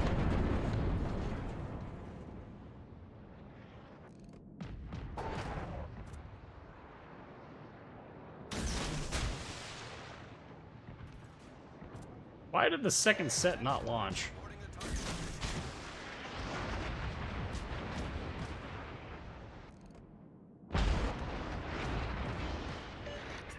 Watch him deploy radar and just shoot me once and I die. Gosh dang it.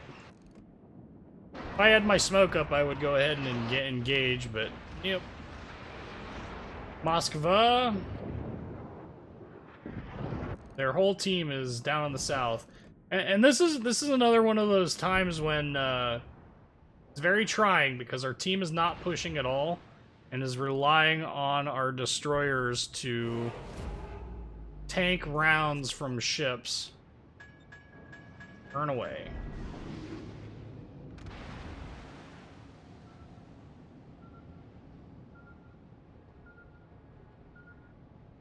Yeah, the in-game model, I'll have to double check again on the stock hull, but I don't know if it has... oh, we got another 3 torpedo hits on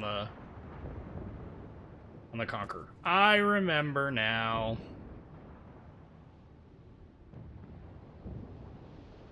I'll have to go look again. I don't remember if it does or doesn't have access to... does or doesn't have access to 40 millimeters on the stock hull for it. I think it does, but you couldn't quote me on that if you wanted to, and I honestly don't know. Okay. Not a needed ship. See, and that's another thing. We could go around and around on that too, and it doesn't honestly matter a whole lot. We got it anyway.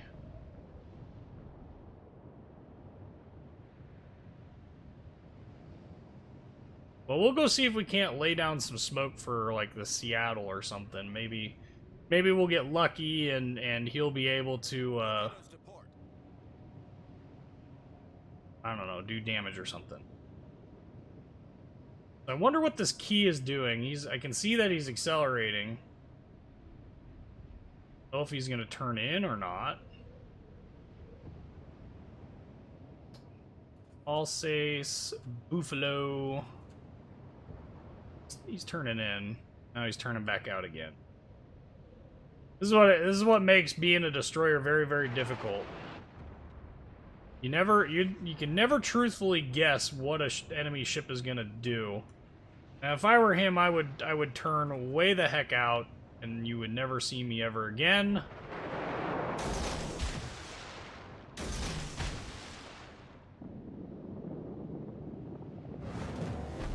I'm gonna go, like I said, I'm gonna go see if I can't,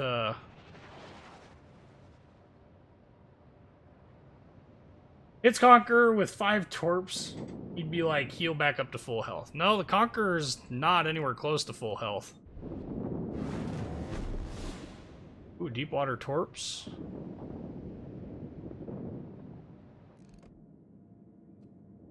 Ooh. There's too much radar in this area for me to feel overly confident, but our team is not doing a very good job. Moment. Oh, yeah!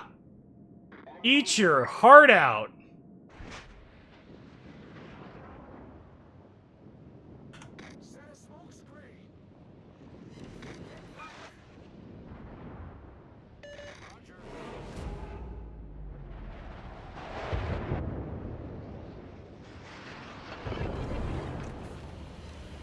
Got another. Ooh!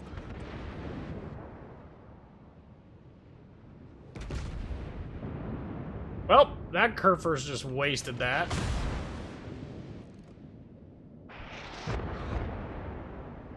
That poor Conqueror's been nothing but deep water torpedo this entire time.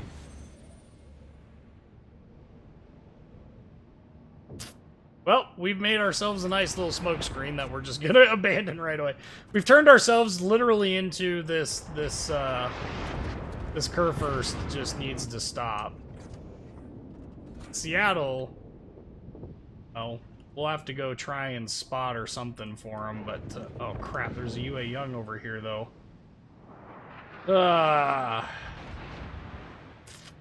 don't have enough hit points to duel UA Young, and I'm 99.9% sure he's going to have more hit points than me. Alsace, going to require a level of clairvoyance that I doubt I have, but we're dumping him where I think he's going to pop out. Is that Conqueror? Nope. Oh, Des Moines? Oofda.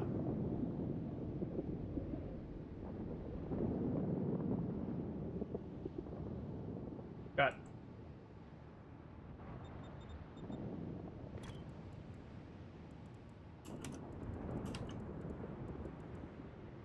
Grosser Kerfers, Deepwater Torps. Nice! Getting to get 1 torpedo hit, no flood. That hit the torpedo bulge, but that was actually a pretty good, Ooh.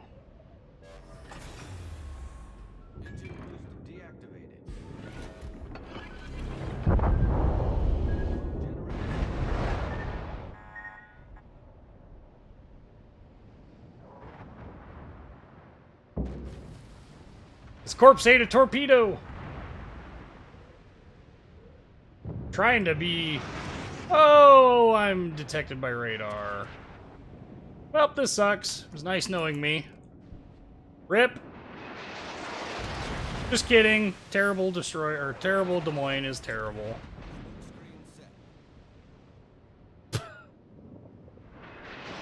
Rip.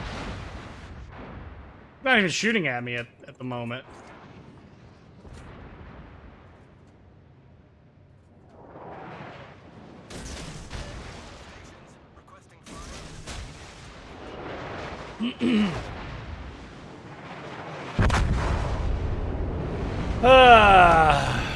Well, we'll see how those torpedoes work out. Which kind of depends on whether or not we get lucky. I don't know if we will or not. Playing torpedo dodgeball. It didn't work out, as you can tell. We might not get anything on either one of these. Or we're gonna get a bunch. Keep turning. Keep turning. Keep turning. Yeah! Gonna get at least 2. Rough. Well, 124,000 damage isn't bad, but no kills. That torpedo at the beginning really took us out of the fight, and then constant radar has made, obviously, destroyer play very ineffectual at this tier, but alright, that's enough destroyers for now. We're going to briefly talk about our live stream schedule, so hang with me as we go through this formality. Our next live stream is going to be the 10th of July. That's next Tuesday. That is going to be War Thunder Ground Forces, however. So if you are looking for World of Warships live streams, you'll need to come back on the 14th of July. That's a Saturday. That's not this Saturday, but the week from this Saturday. And that will get you to World of Warships again. Anyway, I hope to see you guys for that. We'll kick back over to the game while we choose a different ship to play. I talked briefly about Colorado not being a terrible ship, so let's go prove that it's not a terrible ship. Out of Cleveland. Keep going. Colorado. Well, while we're getting that, we'll collect our last container for the day. Oh. Yeah, no kidding. We're going to play some Colorado, but, okay, so, anyway, with the live stream schedule, I hope to see you guys the next live stream. Also, if you haven't already, there is a link in the description to the Discord server. If you haven't, last picture of Monaghan shows it with 4 guns. Okay, I thought so. Anyway, if you haven't already, there's a link in the description to this video for the Discord server. I highly recommend you guys checking that out. If you haven't already, I know a large number of you have. Lots of great people there willing to help out with stuff. I think there's like, we have 70 people online right now. Just fantastic. Very, very, very, very, very, very useful place for all the help you could possibly ever want. Of course, we end up in a tier 9 fight because why not? Thankfully, the only tier 9 is the Seattle. Fortunately, there's a Lexington on the enemy team.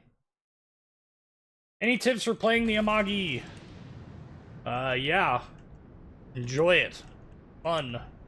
Stay angled. Use your speed to move use your speed and your stealth to move yourself into some very good positions on a map, and then just punish all the broadsides that you see.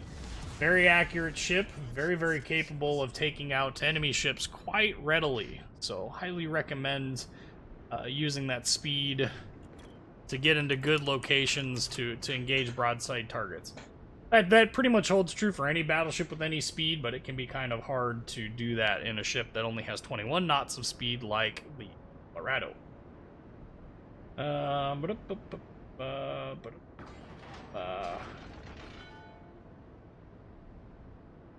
Yep.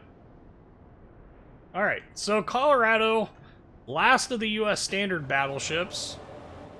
One of only 3 U.S. standard battleship classes in this game, the other being New Mexico, and then we have the Pennsylvania class represented by the USS Arizona. Those are the only standards, U.S. standard battleships in this game. Everyone says the Wyoming and the New Yorks are U.S. standards. They are not. U.S. standards all had the same exact gun configuration and hull design and armor profile. You had 4 turrets, 2 up front, 2 out back. You had this very, very classic US early 1900s hull shape. Some of them had clipper bows like this. You can see the front of it as a clipper bow. But yeah. What is the most repetitive question you get? And as a follow-up, what's the most repetitive question you get? What is this aiming crosshair is probably the single most repetitive question that I get. It probably gets brought up in at least every single video that I have posted. Ooh, we just citadeled the crap out of that New Orleans. Maybe we'll get lucky with that Fiji as well. Nope, we just missed. Boo! Nagato, Secretary Ship Nagato. That is longer than 4 seconds for a load-in time.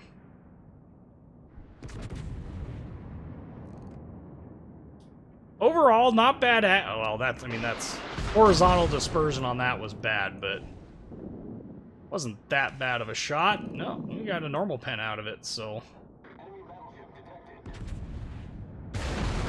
Yes, yes, go away, Seattle. No one likes you. Take your HE home with you. He likes it.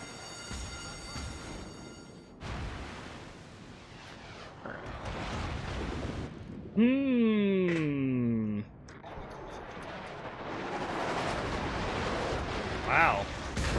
Really, folks? Basically straight lining there for a little bit. Lyon sailing away. Why? Come back.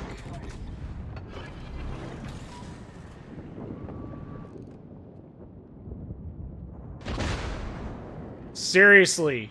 Frack off.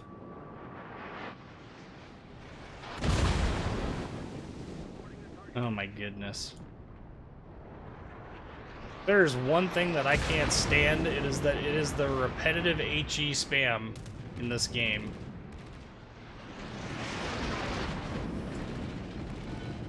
I also don't like the torpedo spam either, but... How did we shoot down 2 aircraft? 3 aircraft.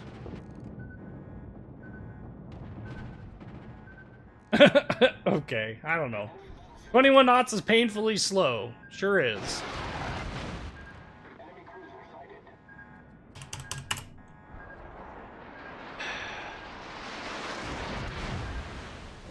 Okay, I'm gonna turn and I'm gonna poke the Seattle because I'm sick of his crap.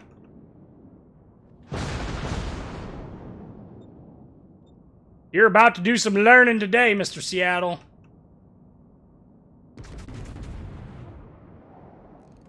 God, I hope that dev strikes him. Nothing would please me more. Probably won't get anything out of it because he's moved. Yeah. All right, we've got to turn around. We might make this. I don't know. If we don't, we don't. Whatever.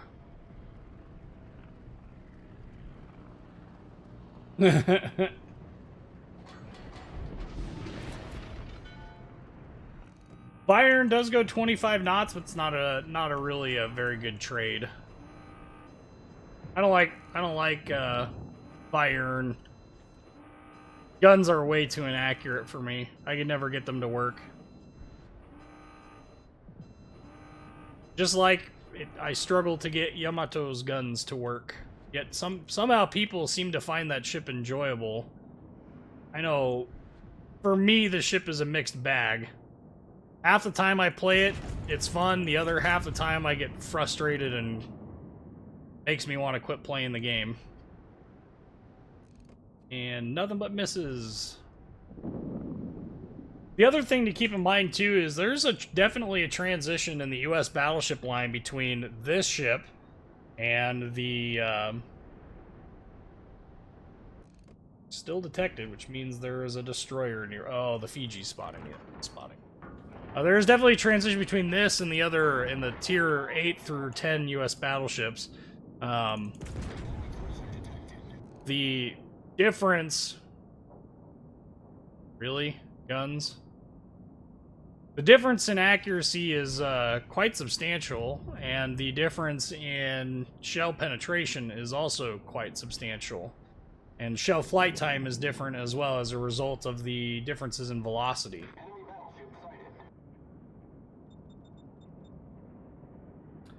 I don't think our team is quite in the ready to accept mode. Okay, we got some pretty decent accuracy there. Oh, that looks like 4 shell hits.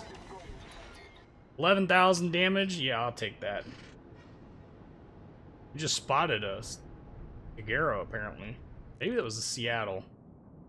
Nothing would please me more. I don't know if that guy is actually wargaming or if that's just his land tag.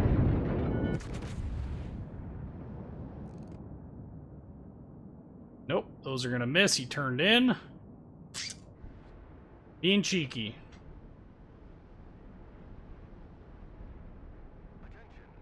We got decisions to make. Oh, I have turn. Throw off his aim or something.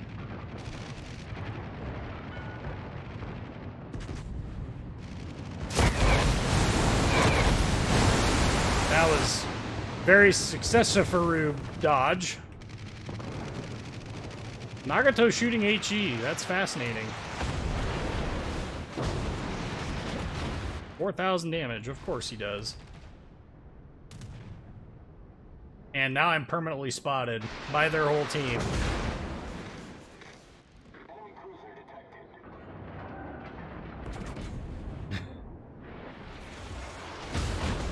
The Seattle's gonna burn us to death. He gets a substantial improvement in the fire starting chance he gets because he is 2 tiers higher than me.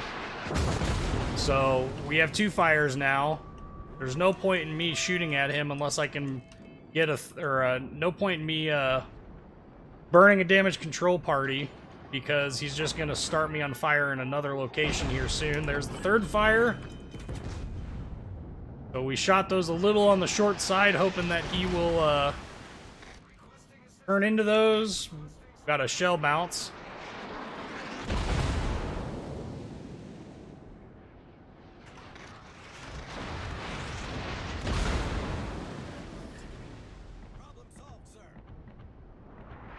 The only hope that I have at this point is that I can get away and their team can be distracted enough. See? 2 fires. 1 salvo. 2 fires. That's what I'm talking about. The ship has way too many advantages to be seeing tier 7s this, like, frequently. I mean, he's doing 3,000 damage with 1 salvo. The best I can hope to do is just WASD as long as I possibly can and not just freaking eat a whole bunch of shells. He's far enough away, I think that his effect is going to be limited, but it's still the...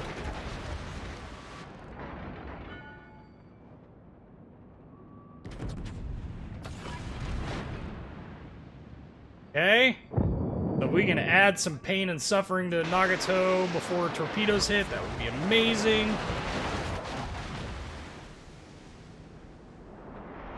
Keep WASDing. See? See what I'm talking about? A well-played light cruiser at long range is going to be able to do way too much damage, and the ship wasn't maneuverable enough.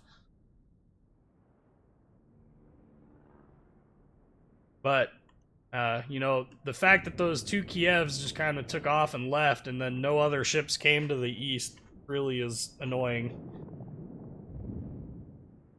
Oh well, alright, on to the next. Yeah, I would love to, write on those shells. You know, go to Gulag. That would be fun. Let's drop down a little bit. Hey, Sparta, how's it going?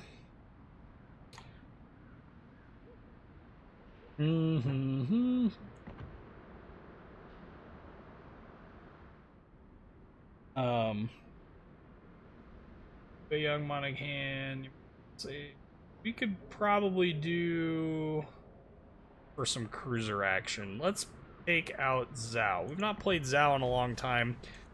And Zhao now has Type 93 torpedoes, which we're going to burn some XP on. Wow, they added over a minute of reload time to those torps just to use them. That's pretty impressive. Let's rock them though. Let's go. So we're gonna pull out Zhao. Hey Equalizer, how's it going? Yes, everyone just slings HE in battleships now, and it does get annoying. And I would like to blame the Royal Navy battleships as the primary reason for why the HE spam thing has come back. But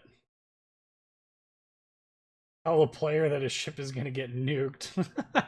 We actually did quite a lot of damage to him with our AP shells. I think we demonstrated it quite well. I mean, we had two like 24k damage, or we had about 24,000 damage worth of hits in that that last match, just in like 3 salvos, like 2 11,000 damage salvos, and we obviously would have had more than, and then several 8,000 damage as well. So I mean, we did pretty good damage to him. I think we got the point across. That one salvo was like 18,000 or something ridiculous. Didn't you play Zhao last time? Probably. Do you ever play Clan War? Nope. And all 3 of our battleships are on the other side of the map. So this, I have a feeling, is going to be over before it even started. And it's Alabama Turpits.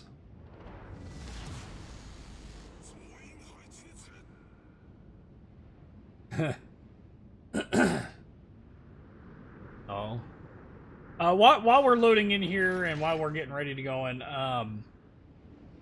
if you guys have not already thought of questions to ask the Vietnam vet that I'm going to be interviewing here in a couple of weeks, I want you guys to post questions. Either you can do it on this video after it gets fully uploaded, or you can do it in the Discord server, or I'd prefer you do it in the Discord server. You can do it after this video gets fully uploaded. Don't ask it in the chat, the live chat, because I will not find it.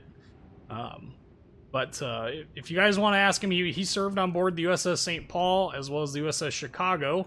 Both Baltimore-class cruisers. The Chicago was converted into a guided missile cruiser, but the St. Paul was an all-gun cruiser when he was on board. So feel free to drop those questions in the Discord server, or again, once this video is fully uploaded, leave a comment on the video. And I will be sure to try and ask. Just be respectful with it. I will be doing some filtering of it. Some questions I won't ask. Somebody was, an example of a question not to ask was, you know, what did it feel like watching your buddies get blown up? That kind of thing. He did serve on board the St. Paul during the turret explosion. So that's something that, you know, be cognizant of that, be respectful. There's no reason to, it's really not all that important of a thing. You can assume just using common sense that was a horrible experience. No reason to rehash that. Now, if he brings it up and wants to talk about it, I'll let him talk about it, but I'm not going to go out of my way to ask him that question. What's my favorite cruiser line to play and why? I would say the US is probably my favorite line to play. And no real preference to heavy or light cruisers. I enjoy the challenge of all of them. What is this guy? What is this division doing? They're coming over to the sea cap, which I'm not going to complain about. However, just seems a touch odd to me. Hey, buddy. That was all HE. There's more where that came from too, if you'll let me. Oh, he's turning away.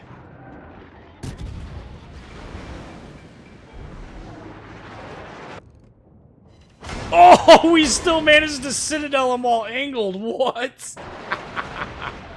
Got him. Okay. Guns are a little too flat shooting to shoot at them. Come over here and shoot at the Worcester. Whoa, here comes the Worcester. Yeah, another 9k damage salvo. Why do a lot of US turrets blow up a lot? Going to be a face reveal with him. No. No.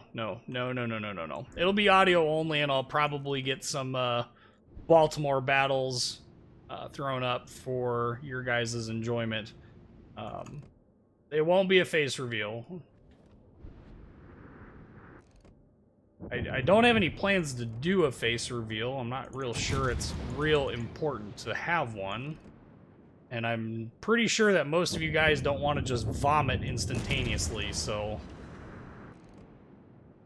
I mean, I personally wouldn't want to see my face.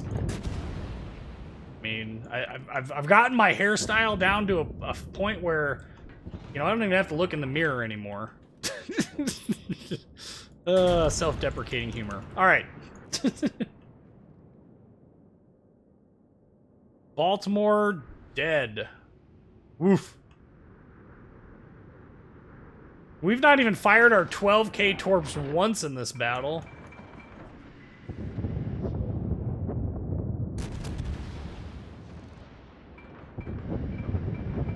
Ooh. Pretty. Didn't do any damage, but pretty. Alright, so...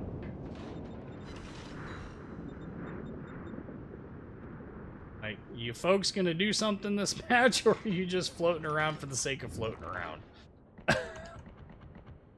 Switching back to HE here. Ooh, Richelieu. Richelieu is back in the match. Why do a lot of US turrets blow up, though? No, I don't think there's any one particular reason for why US turrets were prone to blowing up. The USS Iowa turret incident was due to a powder overram. I don't know what happened on the St. Paul. There were some other ones that occurred as well that I think were for very similar reasons, but I don't know. My guess is war expediency and handling of powder was done in such a manner that, well, that problems were caused.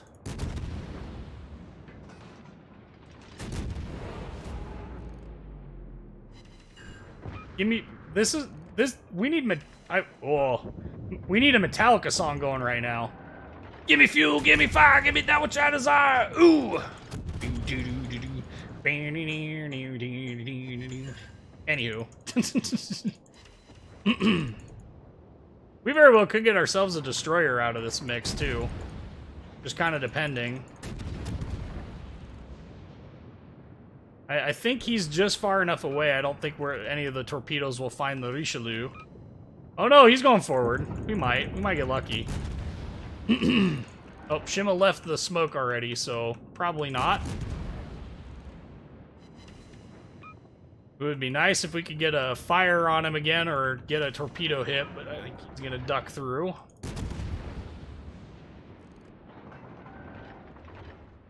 So back to engaging him with... oh, and 2 fires! I would file that under days that are bad. Because he's burning.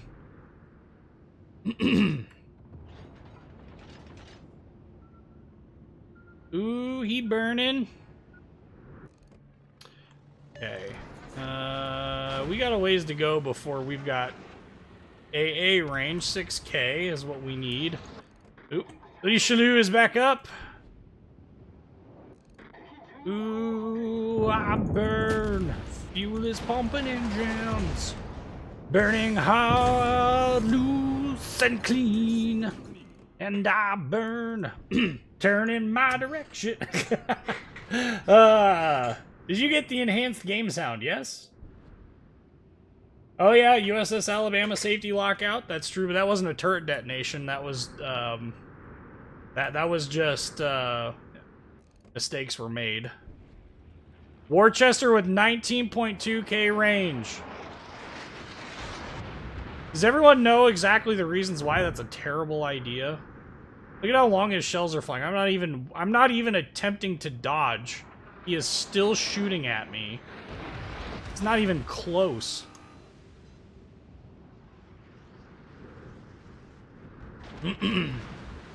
Destroyer Zhao. Destroyer Zhao has like a 3-minute torpedo reload time. Not much of a destroyer. Oh, there's the Shima.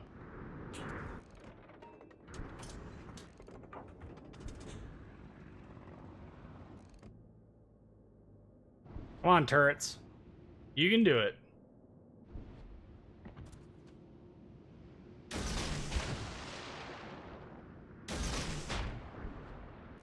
Where? Okay. Turn, because that's gonna hurt me. Not the Cleveland. It was the Hindenburg's freaking AP salvo. Who wasn't shooting HE at me. Or shooting AP at me. Okay, well that's interesting.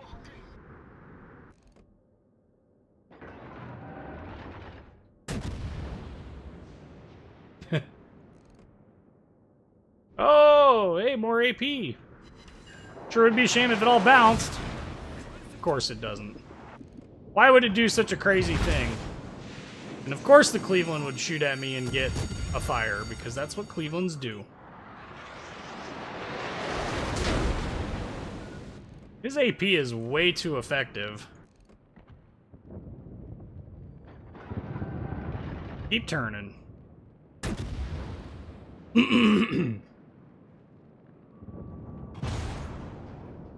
That's gonna hurt. And it didn't! Surprise, surprise!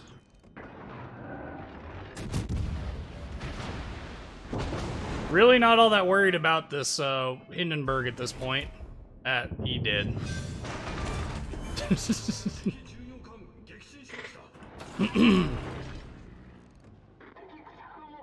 Okay.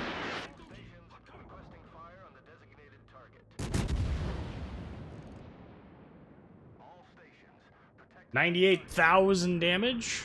Not really hurting for more damage. Started him on fire and did a fairly healthy amount of damage to him anyway. Jeez. Because that was balanced, Tovarish. Very, very balanced. Just Cleveland things, don't mind them, that's true. Battle Cruiser Hindenburg.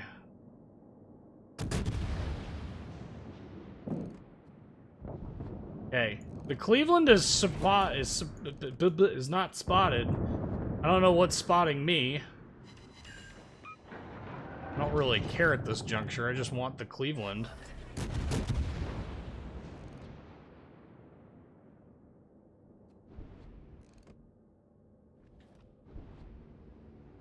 So, really need this UA Young to go spot the Cleveland because we're never going to kill him otherwise.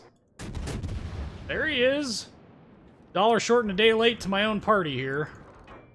Asking for the Cleveland to get spotted, and, well, he gets spotted after I shoot at something else.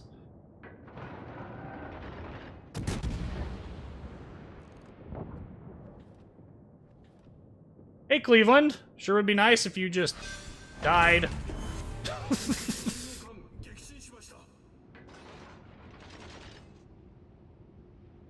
And the Hindenburg's dead. Well, we are at 112,000 damage. Time to go hunt us some destroyers. Ooh, actually, no. Time to go hunt us a Worcester. Here comes the Worcester. Yeah. Hey, cutie.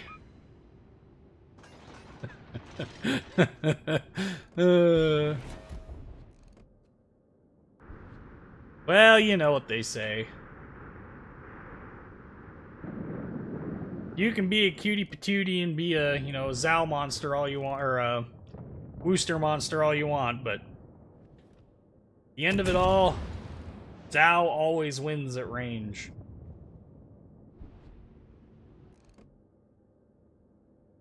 Still no torpedo hits. Just a crap ton of HE damage. In an overly maneuverable cruiser. Bye, Felicia. Ooh. Did not compute. Maybe this time. 11K is all I got out of that? You've got to be fracking kidding me. Who else is gonna get that kill? Makes me so sad. Yep. Well, boo.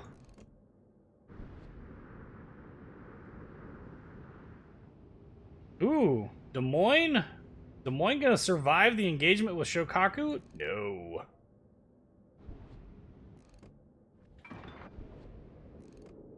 We're gonna hold off. Ooh, you know what? I forget oftentimes that we have... I don't care about the... I mean, the Khabarovsk would be great to kill, but... TV!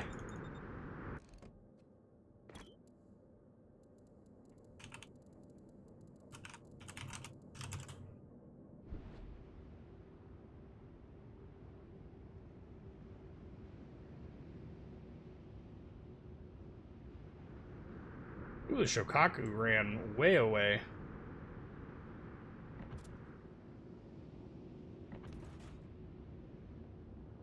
Nobody cares about the location of the enemy aircraft carrier right now. Literally zero.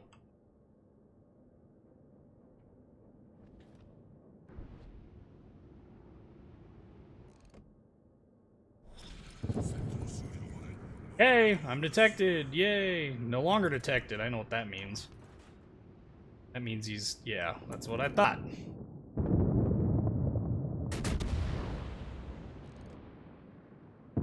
Hey there, buddy.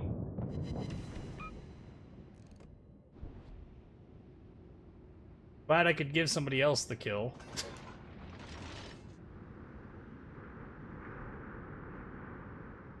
Okay.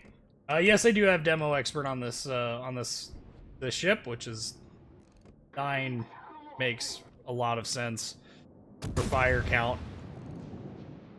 That's gonna hurt.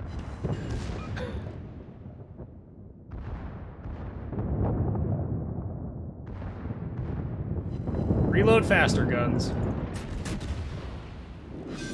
Oh, he got a CQE out of it. Oh, Zao secondaries are underpowered. Please buff.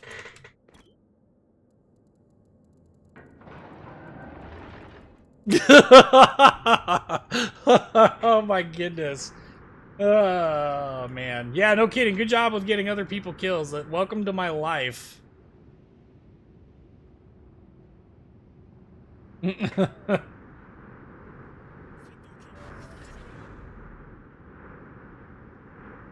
Oh man, talk about fun. We're not detected, so as long as they keep going after the destroyers, that'll be fine by me. Our carrier sacrificed or the Shikaku sacrificed. Somebody sacrificed the fighter squad up there. I think they both sacrificed their fighter squad. We just can't spot theirs. In the A cap, capping it means the Shimakaze that has not been spotted since the very beginning of this match. Ooh, he won. All right. Well, we might actually get a Kraken out of this if we can get to within gun range of this friggin' Shikaku. Look at how close we aren't to that. Meanwhile, our Lex is actually, I mean, aside from the fact that he hasn't gotten a single kill out of any of this, he's actually done a pretty good and reliable job. Kamikaze Torp spotted way up north.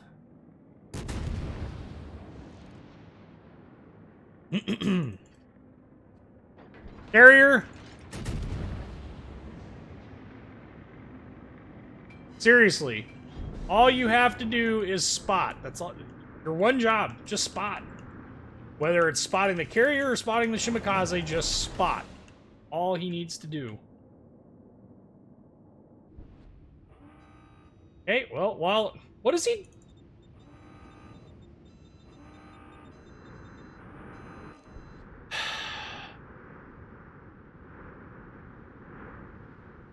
One job. Hashtag one job.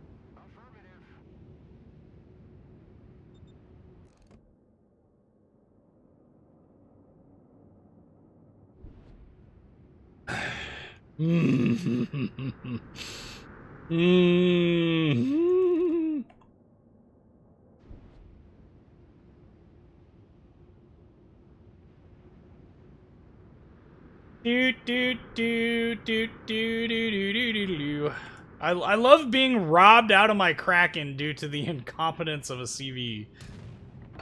Oh my goodness. Just send your aircraft to me and give me free shoot downs or something. I mean...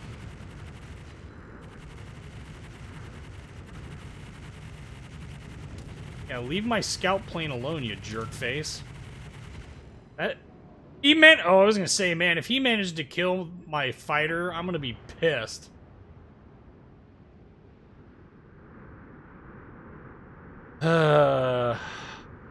Well, we got robbed out of our Kraken. 140,000 damage, but hey. Well, that's I don't even know what to really say about that. I mean, it makes me wonder, I guess is the right way to word that. Like, I don't know. Yeah, Lil Will, I'm pretty sure that that's the enhanced in-game sounds. Well, okay, so Jeff, in my defense, he was doing just fine all the way up until that very last part. And then he just, I don't know, healthy dose head up rear. I think I showed this already, but I didn't see. Yeah, we had better have been. We would have been higher if it wasn't for that guy. So there's the only 20,000 damage in fires. That means everything else was in shell damage, which is pretty good. That's true. We didn't lose because the team didn't do its job. We didn't really get to enjoy much in that battle because of it. It's kind of, I don't know. It is what it is. Destroy battle. Let's...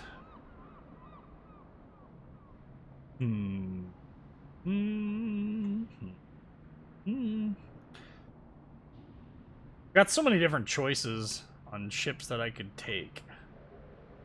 So many different choices. We just played a super high tier cruiser. I don't want to play another high tier cruiser if I want to play something else.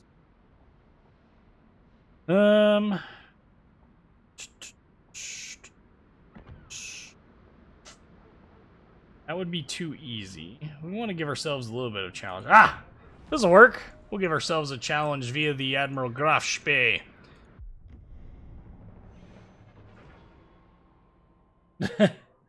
Yeah, our team actually did really good there. I mean, I don't know what the 3 battleships were doing for the entirety of the battle, but I think we did alright.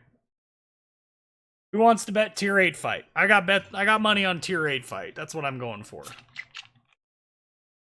Hey, look who is raw. Wait, tier 7 fight. Is this just me, or is there a distinct lack of mid-tier battleships in queue at the moment?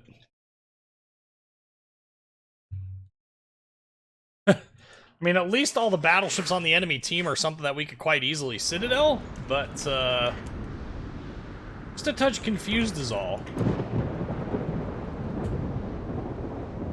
Alright.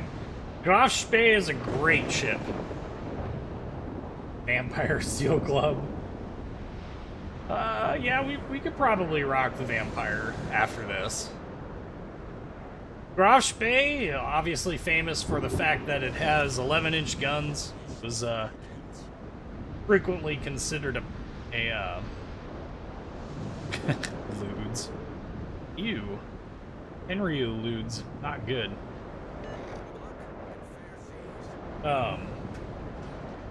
Anyways, commonly referred to as a pocket battleship, and terminology notwithstanding, the ship did pack quite a healthy punch with these 11-inch guns, but it was predominantly set up as a commerce raider, and as a result, I think most of the ships that she would have sunk would have probably been sunk with their secondaries, being as they were lightly armored. Purpose of the 11-inch guns was to try and get as much firepower on a 10,000-ish ton cruiser, but they kind of fudged a little bit with what the ship was actually launching with to have it. So, in-game, Graf Spee's guns can be quite trolly, much like Scharnhorst's guns are extremely trolly. They either work or they don't, and there's not much in between.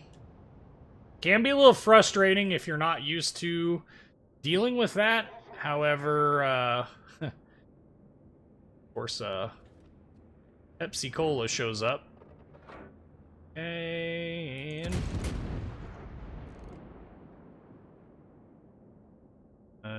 nope, not gonna get any hits. He slowed down. As soon as I shot at him, he knew what was up. We're just gonna work ourselves into a decent position here to engage targets. We got a long reload, battleship-like, in fact.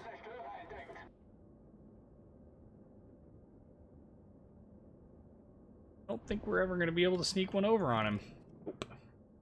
Lots of cruisers in this match, though, so if we can get good solid hits on broadside targets like this, oh, look at that dispersion. What? He must have turned just enough to avoid him. Oh, that was some really good dispersion for this ship. I mean, phenomenal dispersion, truthfully, but Omaha's out of range. Everything I can shoot at is either behind an island or out of range. No fun. There's an Atlanta hiding up in the smoke, methinks. I don't have enough torpedo range to put torpedoes in there, so. Whoa. Nani? We'll dump a set back there anyway. This time I won't miss you. I'm just kidding. I'm gonna miss you. I miss you. Nothing but a bounce. Alright.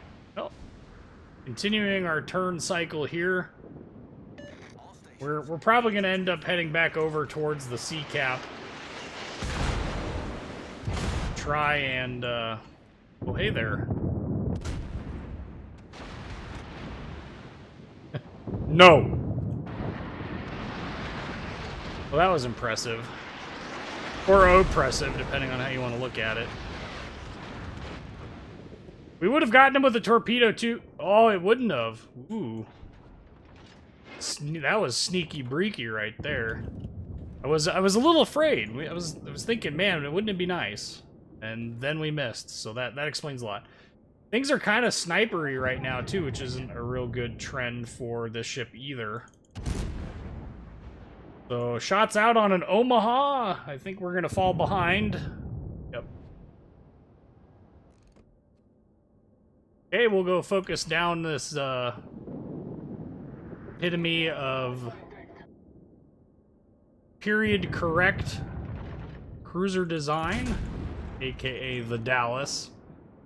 And hopefully we'll get some good hits in there. I think we will. Nope. Robbed. Highway robbery. I would like my refund back, please, on that salvo.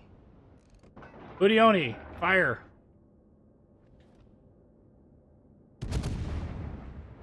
Okay, so shots out on the booty. Give me some citadels. I'll take 10k in straight damage. I would have preferred a Citadel, but... Now, can't always get what you want.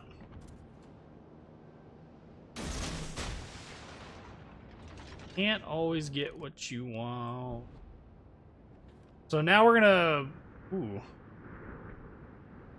I think torpedo-wise, we should be good. I mean, I don't think any of their torpedoes are gonna find us anytime soon. Pensacola is playing the bow camp game, so... Wah, wah, wah.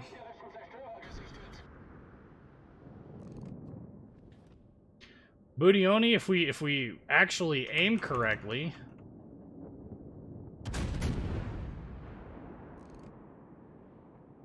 Give it to me. How? Really? That's it? 4K? Unacceptable. Wah wah. Fire alarm. We also get a heal, which is super useful.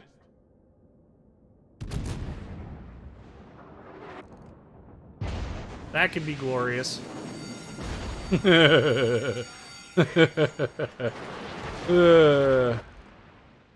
Hello, comrade. I hear you like AP shells, so I courtesy of Stalin himself. Ooh, HCMS Haida. We're getting shot at by Canadians. Quick, engage. Achtung. Ooh, Achtung indeed.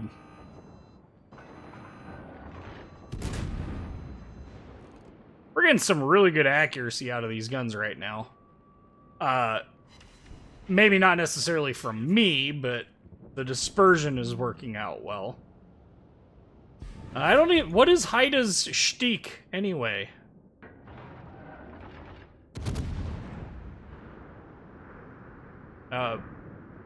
Honestly, somebody help me. What is, I don't know. Graf Spee would have gotten smoked if it ever had to engage a true heavy cruiser. I do mean smoked.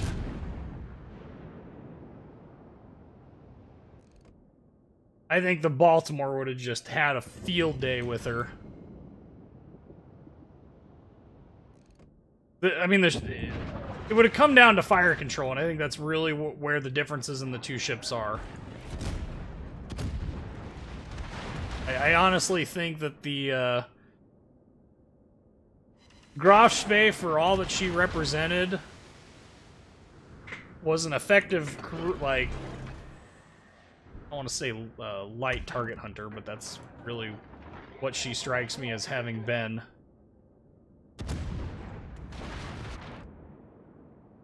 No, I think we're going to save this last salvo.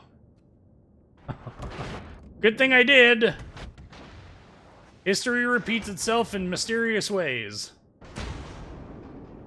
I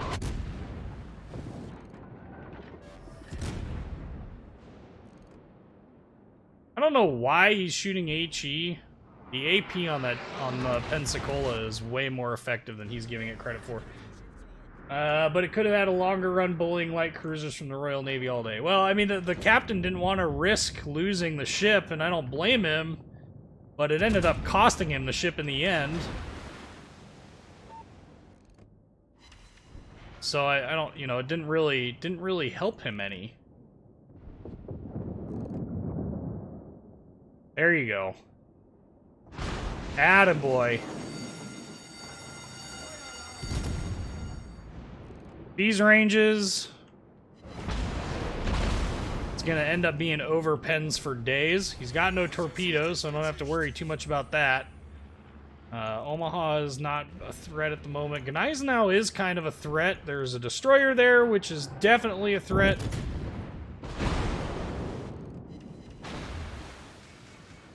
Okay. Secondaries, you should be engaging at any minute now.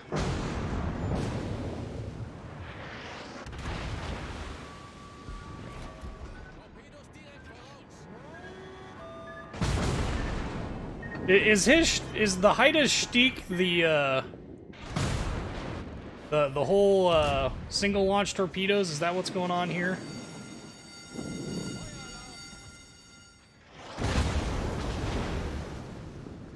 I think it is.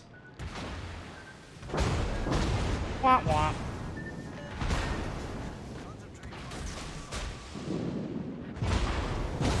Yeah, we're dead.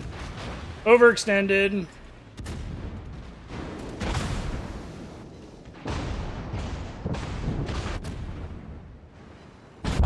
Yeah. LOL, GG.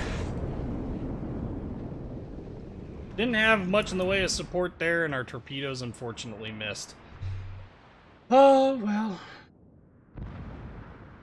You have to know how to sail it. Okay, so it's single torps. It looks like it also has the Perth rolling smoke. Is that right? Moving screen puffs last 10 seconds and he has 4 torps, single launcher. Ooh. Yikes. That's kind of rough. I mean, I'm not a huge fan of Perth for very similar reasons. But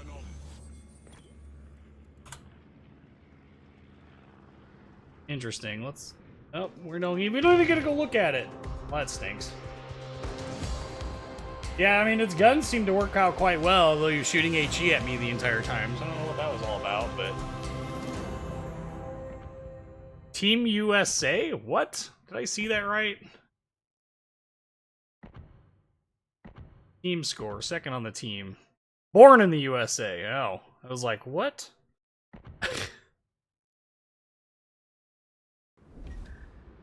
That would have been really, really interesting had, I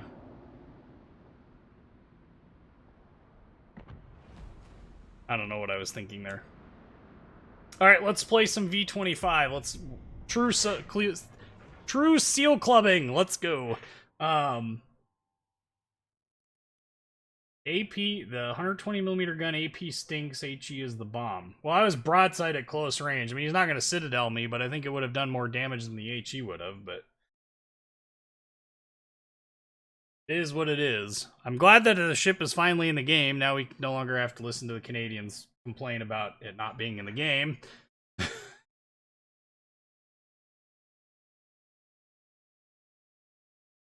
No need to yell, Atlas. Jeez. We're seal clubbing a little bit here. We have the lowest concealment of any ship in the game right now, at just a scant 4.7 kilometers in our little Torpedoboat. Achtung!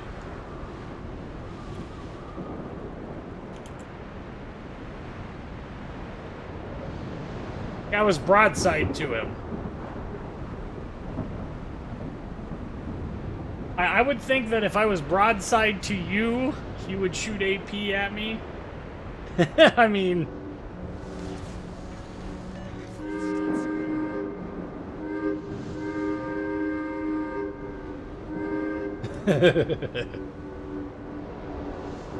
Fair winds in a following sea, huh? So we are in a torpedo boat. This captain, I don't know how I have him set up. I know that he has concealment expert, and I'm sure he has last stand, because that's pretty much a requirement. But we've got a 4.7K detection range, 6K torpedo range, 8.3 gun range. Oh. Okay, well, Jingles definitely is, I mean, he's definitely, he's obviously played it. So, yes, we got a train whistle. It's fitting for this ship. It's just so cute. I mean, it's just so cute. Little thing is just like a little riverboat. Just doot doot. Don't mind me. I'm just over here doing riverboat things.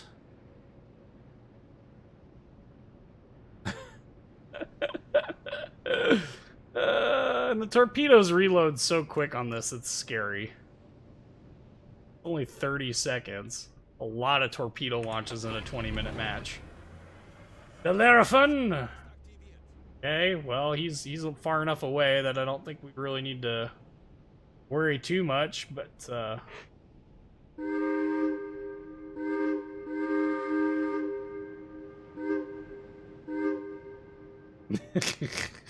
choo choo. Oh man. It's just so much fun. Can I get a choo choo in the friggin' in the chat here? We need a choo choo in the chat. Choo choo.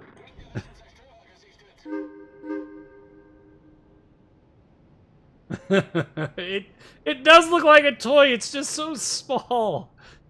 Like if you could if I could have like one tiny little thing. Is that a flagpole and RC antenna? I'm going with RC antenna. It has to be an RC antenna. Thomas the Dank Engine. Nice. We're gonna go say hi to our. Ooh, choo choo is about to get detected.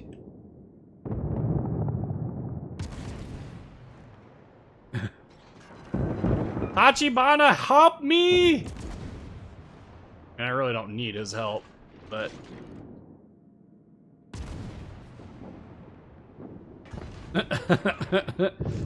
Even the guns are like tiny little RC car guns. I should stop firing now that he's out of my detection range.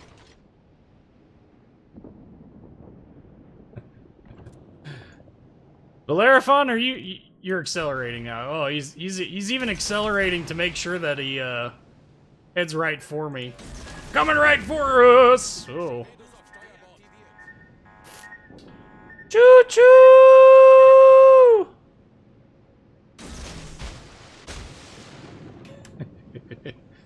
Choo choo choo.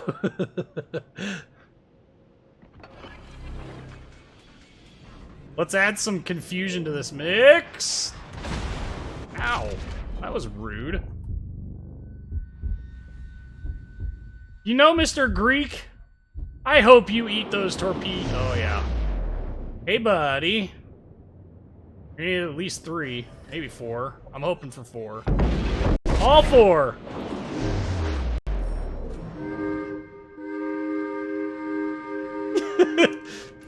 Choo choo! Oh, we should probably go because I'm guaranteeing there's torpedoes inbound from the from that B-25 here. Choo choo!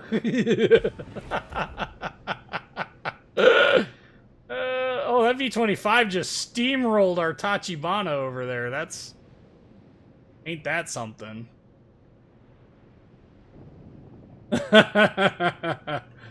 Yeah, get on board the Gulag train. Where's Sparta at? Choo choo! Oh, this whole thing.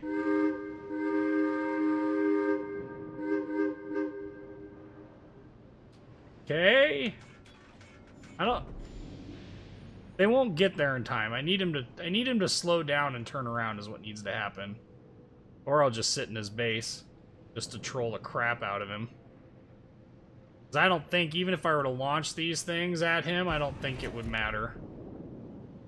I can definitely keep him from getting points, though. We don't want to get any closer. In fact, I think... Might as well. I don't think we're going to get much out of them.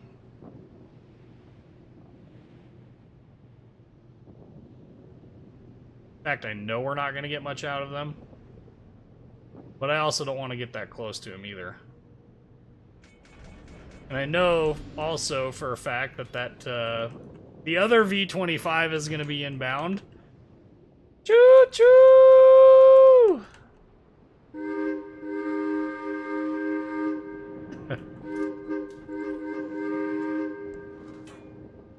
I wonder if they can hear that. If I had longer range torpedoes, those would have hit.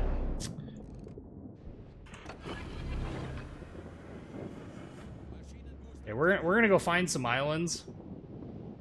direction is he turning? I have him selected. There he goes. He's turning out and away. St. Lo is coming in, though. Those are probably not going to make it to him. Doesn't mean I'm not going to try. Choo-choo!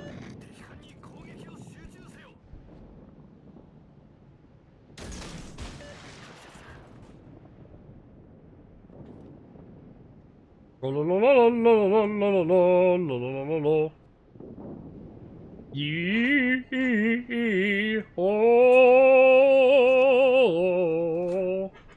oh.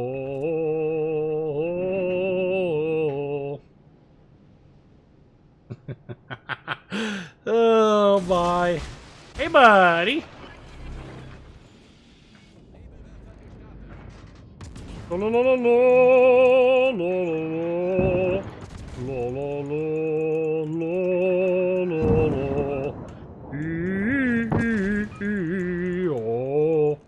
All right. Oh yeah. Hey buddy. Oh.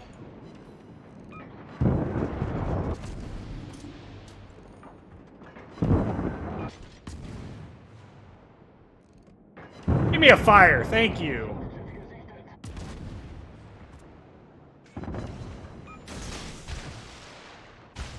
You dead. I ain't worried about you. Should I let the torpedoes kill him or not? That's the question. The fire got him.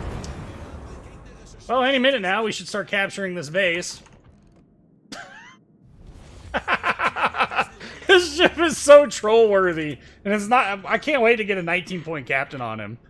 I didn't kill him because of damage saturation.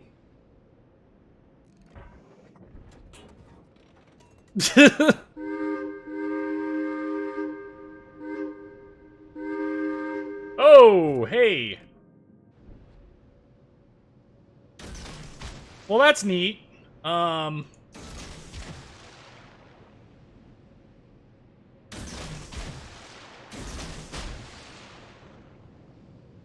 don't have smoke to troll him with. Tachibana is down there.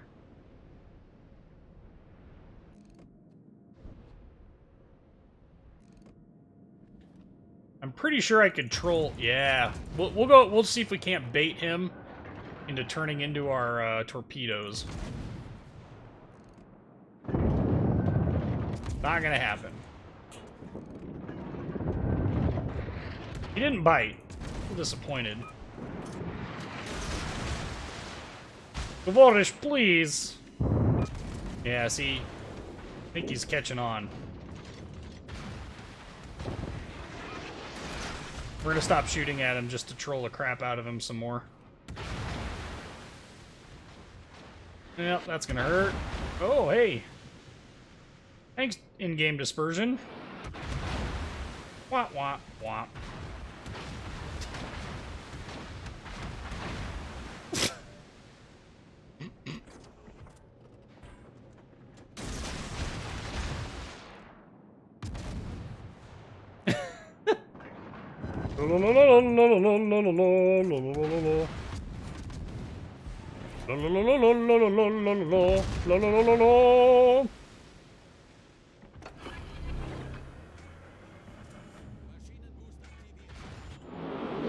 Oh! No. Well, we sailed out. That's fine. We've provided a heck of amount of a distraction. Land Warrior, how's it going, man? We've been a very healthy distraction for him.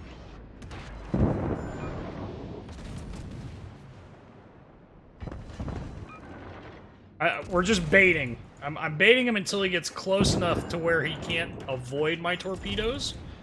And then it's just YOLO charge. YOLO charge! Why are you gonna turn? Nope. Nope. Too soon, Junior. Bye-bye.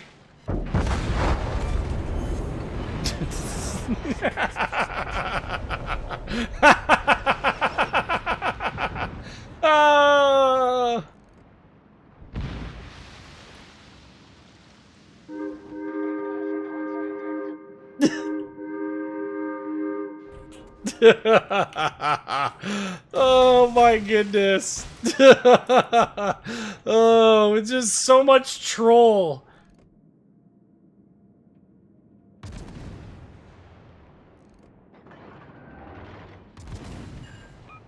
Because the minute he looks away, we just start pelting him with friggin' our own shells. And provided I make myself a difficult target to hit, even the St. Louis isn't gonna... Yeah, turn in. I want you to turn in. Why will you... This is the one problem with the low tiers, is believe it or not, the low tiers are harder to bait people than the high tiers are. Uh-oh. No, my little choo-choo boat! No! Oh, goody. Oofta. Choo-choo!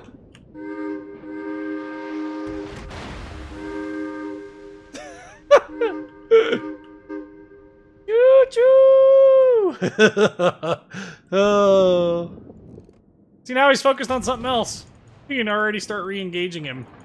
Umikaze providing a very amazing decoy there. As we get another fire that's going to stick for a while. High caliber. We won't get Confederate, unfortunately. Make sure we successfully dodge our Umikaze's friendly torpedoes. We definitely don't want to die to... 72,000 damage in a tier 2! In a tier 2! Hard to bait someone who you can't trick and... Hard to bait someone who you can't trick into doing the right thing because they don't know what the right thing is, or bait them in their situation where it isn't sufficient enough to be tricked. So true, so accurate. Little V25, you're so much fun.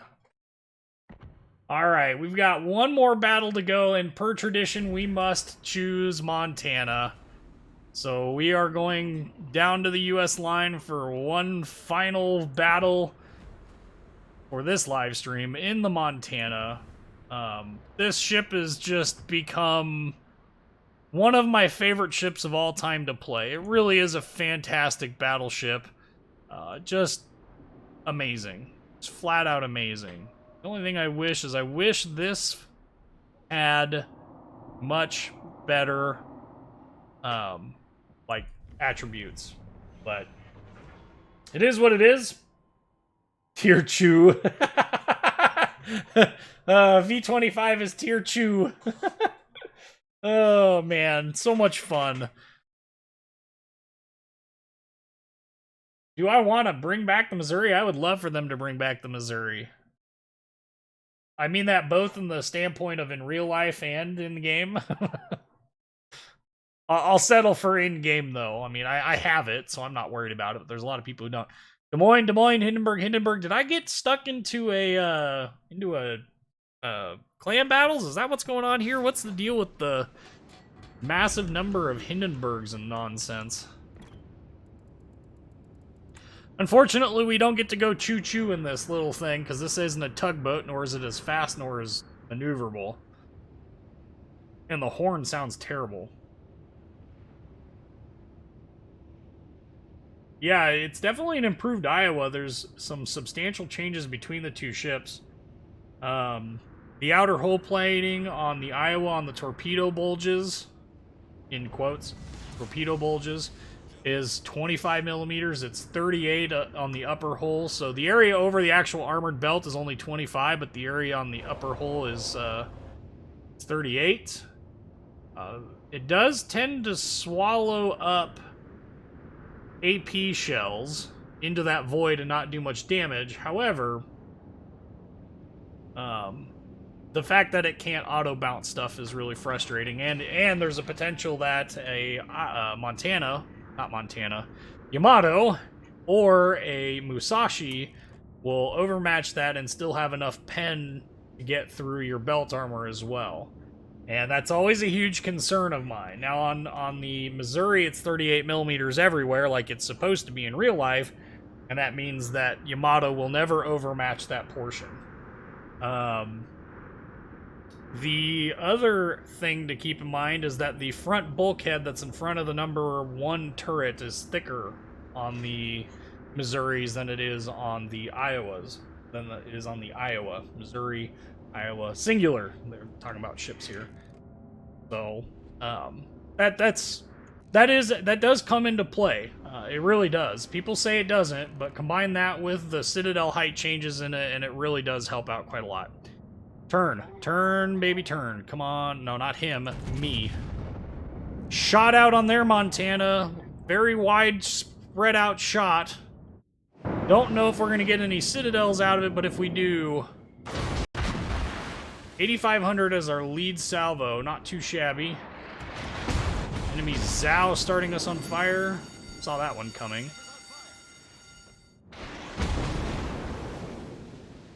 I think actually we'll dive into... They have a Worcester on their team, yes. This ship is so fracking annoying. Yes, I'm on fire in 3 places now. Or 2 places now. Are you done? 8 minutes from now, his shells will stop falling.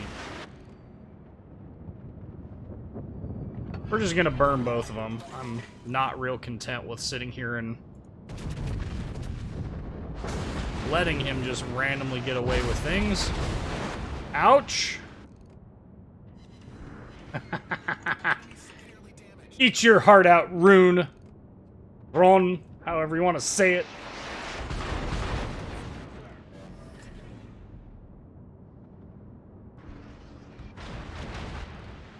This... No. No! We can only be lucky. No Citadels, so we can't be lucky. He was angled just enough to where that wasn't a thing. Meanwhile, he takes 20k off because, you know, Yamato. I'm in fire in 3 fracking locations. 4 fracking locations. Frack off, HE spamming bastarded ships.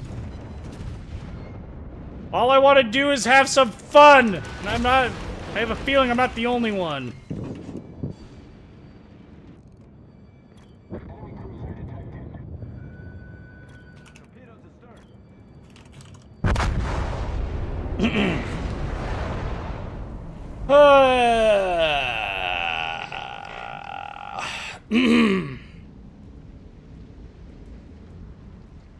Well, that was interesting.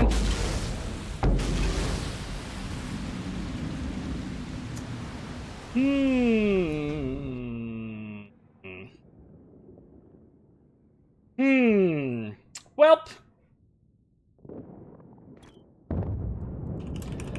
I think we'll go ahead and we'll call it there.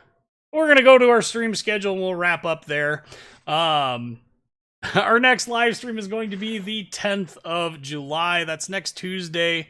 It is going to be a War Thunder Ground Forces. So that is going to be a little bit different than the normal traditional choice for our live streams, which is normally World of Warships. We will return to World of Warships on the 14th of July. That's a Saturday. That's a week from this Saturday. I hope to see you guys there for that. Trying to kind of spread out my content to cover a couple more games because trying to just kind of future-proof the channel a little bit here. Drawing some other people as well.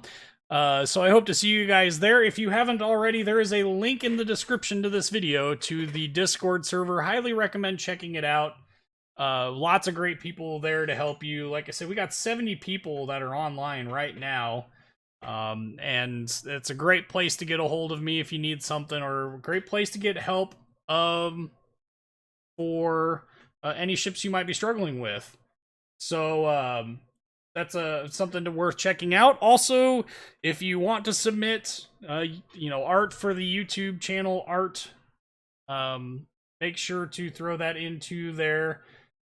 Make sure you throw it into the correct channel on the Discord server. Unfortunately, I don't have any other way for you to really submit your stuff aside from on the Discord server and me to keep track of it.